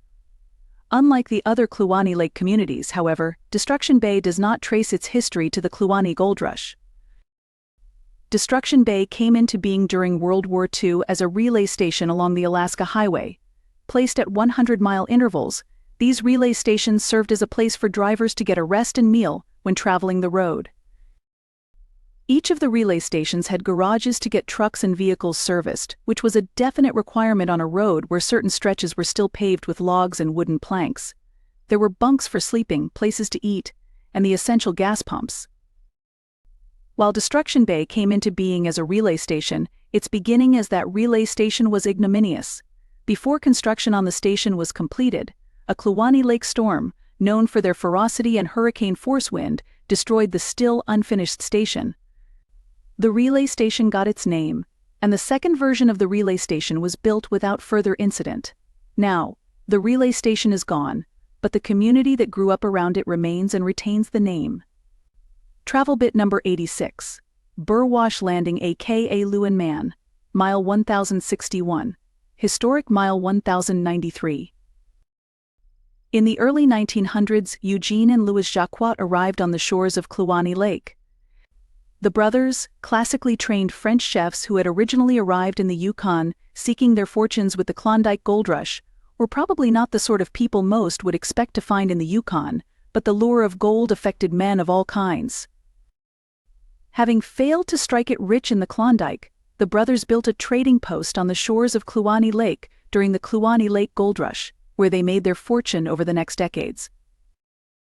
After opening their successful trading post, the Jacquot brothers branched out by starting a guiding service. They began the service with Tom Dixon, a member of the Northwest Mounted Police whom the brothers had met on their way to the Klondike years earlier. The guiding service proved lucrative. Wealthy individuals would pay thousands of dollars to go on 60-day, guided pack trips. Individuals on the trips would arrive in Whitehorse, then go by wagon to Kluane Lake. From there they would head into the wilderness by horse, enjoying unspoiled lands and fine French food along the way. The Jacquot brothers were still in Burwash Landing running their trading post and guide service when the U.S. Army arrived to build the Alaska Highway. Their trading post quickly became known as the best place to eat along the entirety of the long road. They had fresh produce and even a herd of cows when the Americans arrived, plus French chefs to make the meals. By 1945, the Jacquot brothers had built a lodge to serve travelers on the Alaska Highway. While the brothers passed away shortly after the opening of the road, their descendants operated it for many years before closing. Today, Burwash Landing is the administrative center for the Kluane First Nation community. Visitors to the small town on the shores of Kluane Lake are treated to signs in the Southern Tutchone language. The Southern Tutchone Athabascans were the first people to live in what is now Burwash Landing when they used the location as a seasonal camp. Travel bit number 87. A long-range language. The first inhabitants of the Yukon arrived 20,000 to 45,000 years ago, though we do not know much about those early people. This fact should be somewhat evident from the inability to narrow the time of their arrival in the Yukon to a period consisting of fewer than 25,000 years. In all likelihood, these first individuals to arrive in the Yukon were the ancestors of today's First Nations men and women. Sometime around 720 AD, Mount Churchill, a volcano in the St. Elias Mountains along the Canada-Alaska border, erupted and covered much of the Yukon with a layer of ash up to 2 feet thick as part of one of the most massive North American eruptions in the last 2,000 years. You can still see this layer of ash when the Alaska Highway cuts through the earth. It is located just below the initial layer of soil. Although there is no written record from this period for the ancestors of the First Nations men and women who continue to live in this part of the world, They have passed down stories from this moment in time, when all the animals and fish died because of the eruption. Oddly enough, a group of Native Americans in the southwestern part of the United States have passed down remarkably similar stories from this same moment in time, despite being over 3,000 miles away. On its own, this fact is just an interesting coincidence. However, both communities speak remarkably similar languages, which have descended from the same rare language. The group of southwestern Native Americans who speak this language are isolated in terms of language. Not only are they the only community in the Southwest to speak this rare language, but the nearest group which speaks a similar language resides in the Pacific Northwest and is connected to the First Nations people in the Yukon. Indeed, during World War II, when Navajo men from the American Southwest arrived in Alaska to train as code talkers for the U.S. Army, they were immediately able to talk with these members of the First Nations in their own language. With these coincidences in mind, some theorize that the eruption of Mount Churchill led to the migration of some of the ancestors of today's First Nations inhabitants of the Yukon to the southwest in a search for food. While this has been neither confirmed nor validated, it seems a likely basis for the odd distribution of the language spoken by these Native Americans and First Nations communities. Travel bit number 88. Permafrost. Mile 1104. The most challenging portion of the Alaska Highway to build was not a pass over a mountain, or a road carved out of rock, but instead the relatively flat and seemingly uncomplicated stretch of road between Kluane Lake and the Alaska-Canada border. The reason is not something one can see, but the ground itself. Instead of regular soil, the land in this area consists of one of the most challenging types of soil in the world on which to build anything: permafrost. Permafrost is soil that has been at or below the freezing point for 2 or more years. Sometimes it is rock or sediment instead of soil. On top of the permafrost, there is a layer of soil, rock, or sediment that freezes and thaws annually, which is called the active layer. However, the actual permafrost below, as its name implies, is more or less permanently frozen. There is little that would indicate that the soil in this part of the world is any different than elsewhere. It grows plants and trees, and on its surface, there is nothing to indicate the differences below ground. Were you to walk on it during the summer, it would feel like other soil. The only readily noticeable natural feature of the permafrost in this area is the drunken forest effect. With short root systems and shifting soils beneath them, the trees grow haphazardly and are shorter than average. The most noticed effects of the permafrost are not natural but instead are found on the road itself. Not only was the road above the permafrost the most difficult section to build, but it also remains the most difficult section of the Alaska Highway to maintain. When you construct a road over permafrost, like the portion between Kluane Lake and the Alaska-Canada border, the permafrost below melts, and the ground level rises and sinks with this melting process, taking the road with it as it does. While there is still no good solution for building a road over permafrost, there have been many attempts to do so since the construction of the Alaska Highway. However, despite the regular maintenance required to keep up a road built over permafrost, including routine reconstruction of such roads and experiments in road building, the section of the road past Burwash Landing was for many years the original highway built by the U.S. Army. This road was not what one thinks of as a road but was a corduroy road, a road that consists of logs buried in the permafrost or boggy lands along the road's route, which were then covered with gravel to create a very crude and bumpy road. The Alaska Highway remained in this state for decades.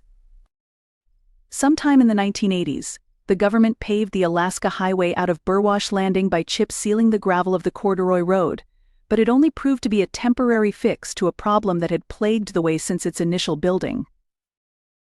In the 1990s, the government finally replaced the road, which required an entire rebuilding and rerouting of approximately 70 miles of the Alaska Highway. Despite the needed work to rebuild the road, the nature of the area means that even a brand new highway will not last long until someone discovers a better method to deal with permafrost as a road base. Travel bit number 89. Beringia. Although glacial activity has shaped the area along the Alaska Highway over the course of the last several million years, the lack of glacial activity has also proven to be a significant force for changing the landscape, and the best example of this is Beringia. During much of the Ice Ages, a large area stretching from Siberia to Alaska and the Yukon remained ice-free. During this era, a major portion of the Bering Strait would have been dry land, with much of the world's water caught up in the ice sheets that covered huge expanses of the continents. These ice sheets and the Arctic Ocean surrounded Beringia, creating an isolated grassland steppe that stretched thousands of miles across what is today parts of the Arctic, Alaska, the Yukon, and Siberia. A few thousand people survived in Beringia, isolated from other human populations for at least 5,000 years. Beringia also served as a unique ecosystem in a largely glaciated area, where animals such as mammoths, mastodons, and relatives of the saber-toothed tiger roamed. Plants that today only thrive much further south grew on the grassland at various times during this period as well, as it would sometimes experience warmer periods. Eventually, the ice sheet that covered North America retreated, and the ocean levels rose. Those humans who had lived in Beringia traveled south and populated North and South America, and Siberia was once again cut off from North America. The lack of a glacier allowed humans to survive and eventually populate the Americas, just as other glaciers created the landscape through which those same humans migrated. Travel bit number 90. Snag. Mile 1153. The village of Snag looks like your typical community along the Alaska Highway, but it is anything but ordinary. Formerly the site of an airport on the Northwest staging route, Snag is now a tiny village with fewer residents than some families have children. However, Snag has one defining moment in its history. It recorded the coldest temperature ever in North America. Only a month into 1947, and Snag had already recorded 2 record-setting cold days. Meteorologists at the Northwest staging route airport were cut off from the rest of the world. It was so cold that supply flights could not land. On February 3, 1947, it was unusually cold, even for this part of the world. The thermometers had bottomed out at -80 degrees Fahrenheit. The mercury had dropped into the bulb and couldn't go any lower, even as the temperature did exactly that. The airport was about 3 miles outside of the village of Snag, but when the meteorologists stationed at the airport had to venture outside, they could hear the village dogs barking, thanks to the dense air and cold that had settled in on them. The dogs' harnesses were made from leather. If they moved, the harnesses immediately cracked and broke. Some types of metal snapped if bent and wood had turned into rock like logs. Although the meteorologists and others living at the airport did not spend much time outside, when they did, they couldn't breathe deeply, or they risked getting freezer burn on their lungs. When they exhaled, their breath froze instantly and fell to the ground as a white powder. It tinkled as it hit the ground, like bits of glass hitting the snow. Ultimately, the temperature reached -81.4 degrees Fahrenheit, a North American record that still stands over 75 years later. Travel bit number 91. Beaver Creek. Mile 1167. Historic Mile 1202. Beaver Creek is the last town along the Canadian portion of the Alaska Highway for travelers headed north to Alaska. It is also the westernmost city in Canada. Not only is it a full 18 degrees of longitude west of Vancouver, but it is also so far west that it shares a meridian line with some islands of the South Pacific. With an average yearly high of 34.5 degrees Fahrenheit and an average January high of -4.7 degrees Fahrenheit, it should go without saying that the South Pacific has a far different climate than that of Beaver Creek, even though they share a meridian line. During the building of the Alaska Highway, Beaver Creek became the location of arguably the most important moment in the history of the road. While Contact Creek marked the point where the U.S. Army completed the southern half of the highway, Beaver Creek was where the last bit of highway came together to finish the road to Alaska. Just outside the modern town of Beaver Creek, a bulldozer working from the north ran into a bulldozer working from the south to connect the last 2 unfinished stretches of the Alaska Highway, thus completing the road. As the 2 bulldozers met, a photographer arrived to take a picture of the historic moment. The resulting image of the meeting and completion of the Alaska Highway went out across the United States. A black man from Philadelphia, Refine Sims, Jr., stood to the left on the picture, shaking hands with Alfred Jalufka, a white man from Texas, on the right. Sims smiles broadly, while Jalufka adopts a more serious face, a cigarette dangling from his lip. In an era when not just the army but much of the country remained segregated, this picture showed the reality of life along the Alaska Highway, where black and white soldiers worked at the same jobs in different battalions. While the soldiers and their work was segregated, they were all invaluable to the completion of the Alaska Highway. Travel bit number 92. America in Canada. The oldest town in the Yukon is 40 Mile. Established as a mining town in the late 1880s, 40 Mile is approximately 20 miles on the Yukon side of the Alaska-Canada border. During the search for gold near 40 Mile, the Americans who showed up in search of gold decided to claim the area around 40 Mile for the United States. They not only gave the town a name, Mitchell, Alaska, they even opened a post office, because, as everyone knows, if you can get your bills somewhere, it is definitely a real place. The Mounties learned of this and came in to kick out the Americans. Any Americans who wanted to stay and work their claims in the gold fields were required to admit the town was actually in Canada. The problems of Americans mining in Canada were not limited to territorial disputes. Many Americans set out for the Klondike gold rush thinking they were headed to a place in Alaska, not Canada, in part because maps showed this was the case. The path most Americans took to the gold fields exacerbated the problem. They headed through Skagway, in Alaska's Panhandle, to start their lives in the Yukon. Thus they landed in Alaska and only crossed into Canada somewhere along their journey to the gold fields. Once arriving in Dawson City and the Klondike gold fields, prospectors found themselves less than 30 miles from the Alaska border. Eagle City was a mere 8 miles from the site of the primary gold strike on the Alaska side of the U.S.-Canada border. As many as 80% of those prospecting were American. Thus, the city had a large and perhaps majority American population. Canadian authorities limited the size of mining claims afforded to Americans and levied a 10% tax on gold, which didn't please many Americans. Finding this situation unbearable, some Americans immediately left the Klondike and set out for gold fields in Alaska. Others smuggled their gold into Alaska after mining it in Canada to avoid the tax they viewed as unfair. Travel bit number 93. Canada-U.S. border. Mile 1186. Historic mile 1221. At historic mile 1221 of the Alaska Highway, the road crosses the border between Canada and the United States. There are no customs and immigration checkpoints directly on the border. The Canadian checkpoint is approximately 20 miles away in Beaver Creek, while the American checkpoint is about a quarter mile further north on the Alaska Highway. The actual border is marked by a parking lot and several signs and markers where travelers can stop for pictures as they straddle a small portion of the longest unprotected international border in the world. Standing on the Canada-U.S. border on the Alaska Highway, a historical artifact is readily apparent. Along the border itself, a 20-foot wide swath has been cut. As far as the border stretches across the landscape, you can follow the swath through the wilderness. This cut through the forest dates to 1918, when crews initially cut the border so that people would know they were on the border between the two countries. It's not just a cut along the border between Canada and Alaska.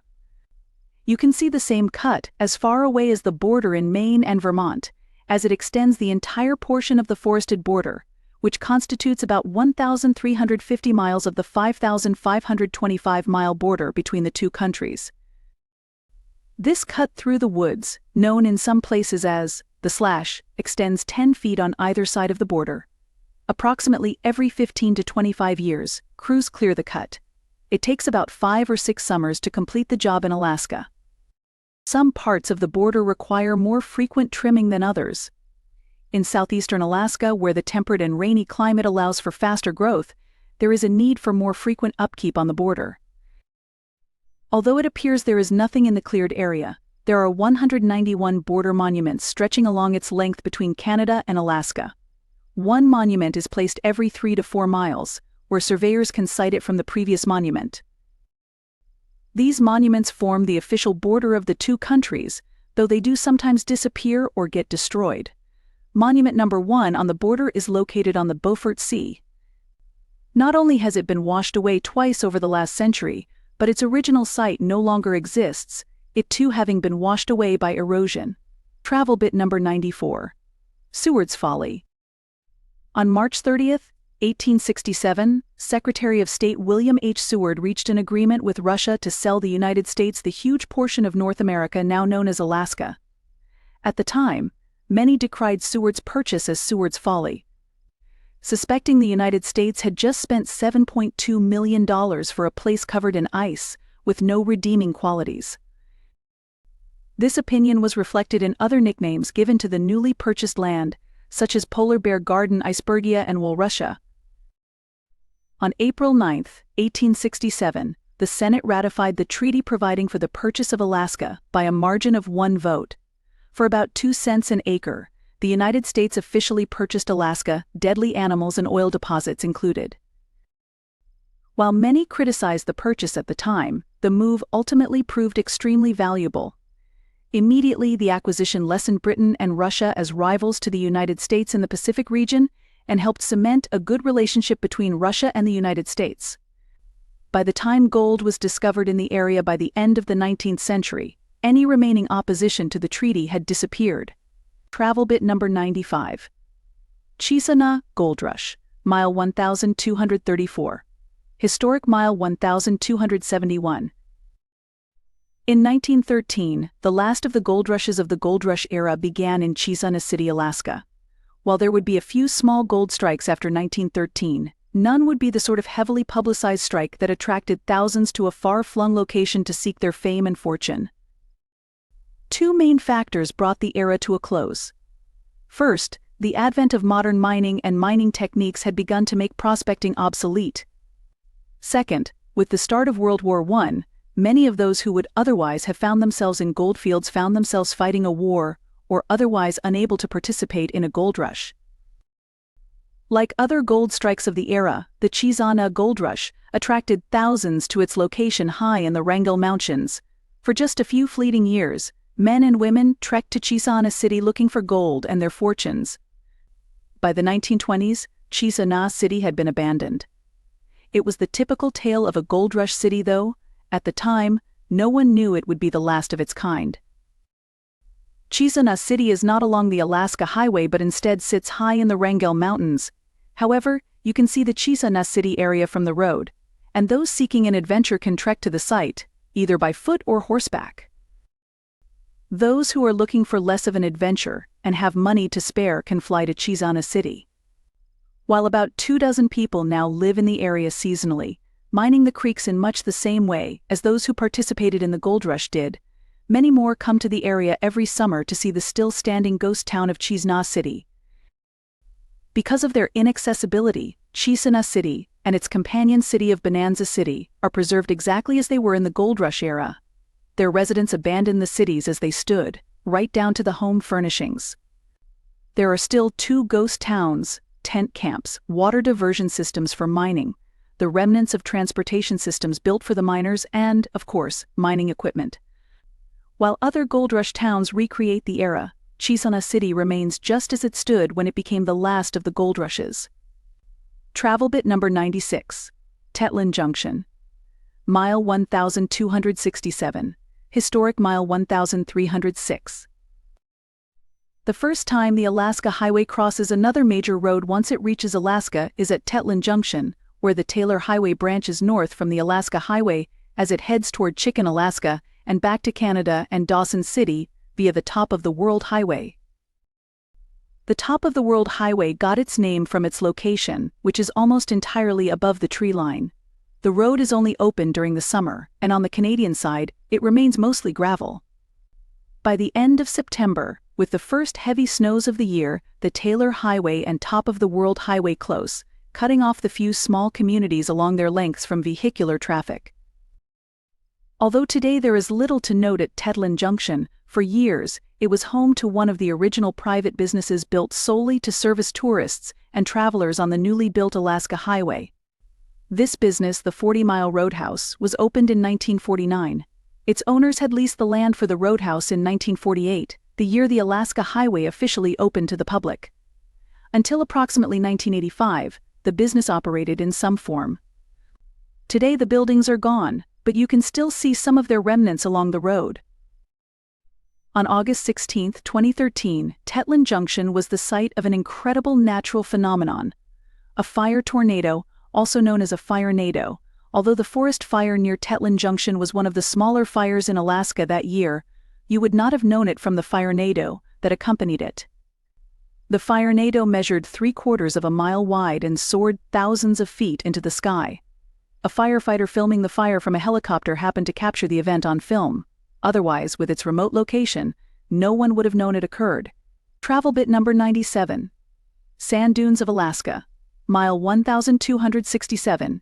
Historic Mile 1306. Teslin Junction is the location where the Taylor Highway branches off of the Alaska Highway as it heads north and into Canada. As you cross the actual junction of the two roads, the land to the side of the road is sandy. However, this isn't just sand left from winter travelers looking to gain traction or builders of the highway. As it turns out, the hills that surround Teslin Junction are not hills, but sand dunes. Over 10,000 years ago, fine particles of sand from the Tanana River, a river that the Alaska Highway crosses shortly after leaving Teslin Junction, blew from the river toward the nearby mountains at Teslin Junction. Over time, the sand dunes built up, until they formed the landscape that travelers now see. In between the dunes you can see small depressions. These often fill with water and create small ponds and lakes. The sand from the dunes is mostly gray. It has also been there long enough to gain a layer of soil and other sediment on top of it. Thus, while the hills in this area are sand dunes, they are not the sort of sand dunes that one sees at the beach. Other locations in Alaska and the Yukon have more typical large sand dunes. In the Yukon, just a short trip off the Alaska Highway, lies the Carcross Desert. The Carcross Desert is not a true desert, but a large group of sand dunes that formed when glacial lakes deposited their sand before drying up and leaving just the sandy bottom of the former lakes behind. North of the Arctic Circle lies Kobuk Valley National Park, one of the least visited national parks in the U.S. Retreating glaciers and strong winds created the sand dunes at Kobuk Valley. As with the sand dunes at Teslin Junction, those at Kobuk Valley are covered by sediment, forests and, because of its location, tundra.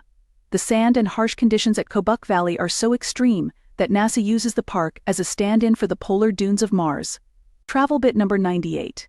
Tok, Mile 1279. Historic Mile 1314. No one knows how the city of Tok, which rhymes with soak or choke, got its name. One theory is that Tok is a native word. Supposedly, the Native American community in the area referred to a nearby river as the Tok or Tokai River as late as the early 1900s, and the city that grew up nearby took on the name of the river that still flows near town. Others believe that the name Tok is a shortened form of the word Tokyo. The present-day site of the city was established during World War II when Tokyo, and the genuine possibility that the soldiers working on the Alaska Highway might get an unplanned and undesired trip to that city in their near future, was in the forefront of American minds. Still others suggest that the name also belonged to the mascot of a group of engineers working on the Alaska Highway. The name of the town per this story thus came from a beloved dog. There are also more than a few visitors to Tok who claim the name came from a certain activity involved with the cannabis plant, though one suspects that those who prefer this theory may have been partaking a little too much in said activity. No matter how it got its name, when it was built during World War II, Tok was sometimes referred to as $1 Million Camp. The nickname was a nod to the amount that had been spent to build and maintain the small city as a roadside town and camp. Today, the Chamber of Commerce has dubbed the city the coldest inhabited community in North America, which likely attracts an entirely different sort of person than its actual name does. Travel bit number 99. Northern Lights.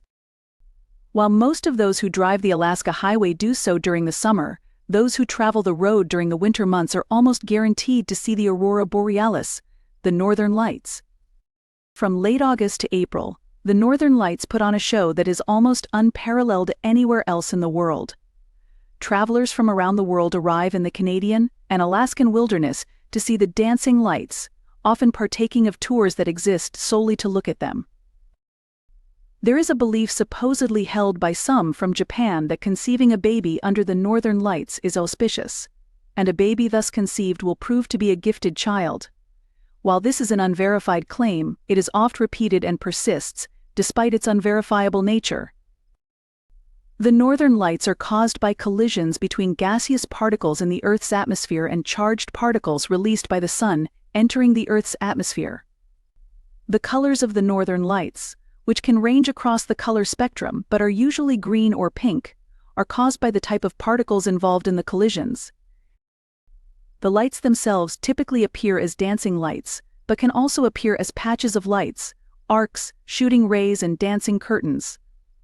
The lights extend anywhere from 50 to 400 miles above the surface of the Earth, creating a beautiful sight that can sometimes be seen as far south as New Orleans, given the correct conditions.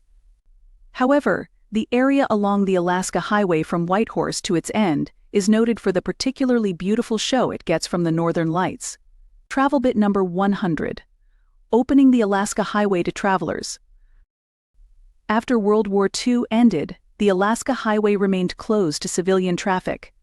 However, in 1948, the road officially opened for its first tourist season. The highway traveled by those first intrepid tourists was not the paved highway that greets today's travelers. Instead of the 1,420 miles that opened to the public in 1948, 970 miles still consisted of the original Pioneer Road built by the U.S. Army in 1942. Although it had been substantially improved from the dirt path through the woods that had been the first highway, this was still little more than a gravel road through the wilderness. As a wilderness road, that first year, things did not go well for tourists who arrived in cars ill-equipped to handle a Pioneer Road. The road claimed so many vehicles during the initial week of summer that the authorities quickly closed the highway to tourists before the season ended. However, a year later, the authorities reopened the Alaska Highway to year-round tourist traffic. Today, because of the reconstruction and rerouting of the road, it is almost impossible to find a part of the Alaska Highway as it originally existed. However, as you near Delta Junction and the end of the road, there is a chance to travel a small bit of the Alaska Highway as originally constructed. Marked as Craig Lake Trail, this 4.5-mile section of the road is virtually unchanged from its original construction and gives you a chance to see what it would have been like to travel the Alaska Highway in 1948. Because it is one of the last places you can drive the original road, in 2013, this part of the road was listed on the National Register of Historic Places. Travel bit number 101. Delta Junction, mile 1387. Historic mile 1422. The Alaska Highway comes to an end at Delta Junction, where it meets the Richardson Highway. Just as at the beginning of the road almost 1,400 miles earlier, Delta Junction provides visitors with an opportunity to take a picture with monuments dedicated to its end of the Alaska Highway. From Delta Junction, visitors can head south toward Anchorage or continue north to Fairbanks. Or, for those who haven't had enough of one of North America's great drives, you can turn around and drive the Alaska Highway all over again.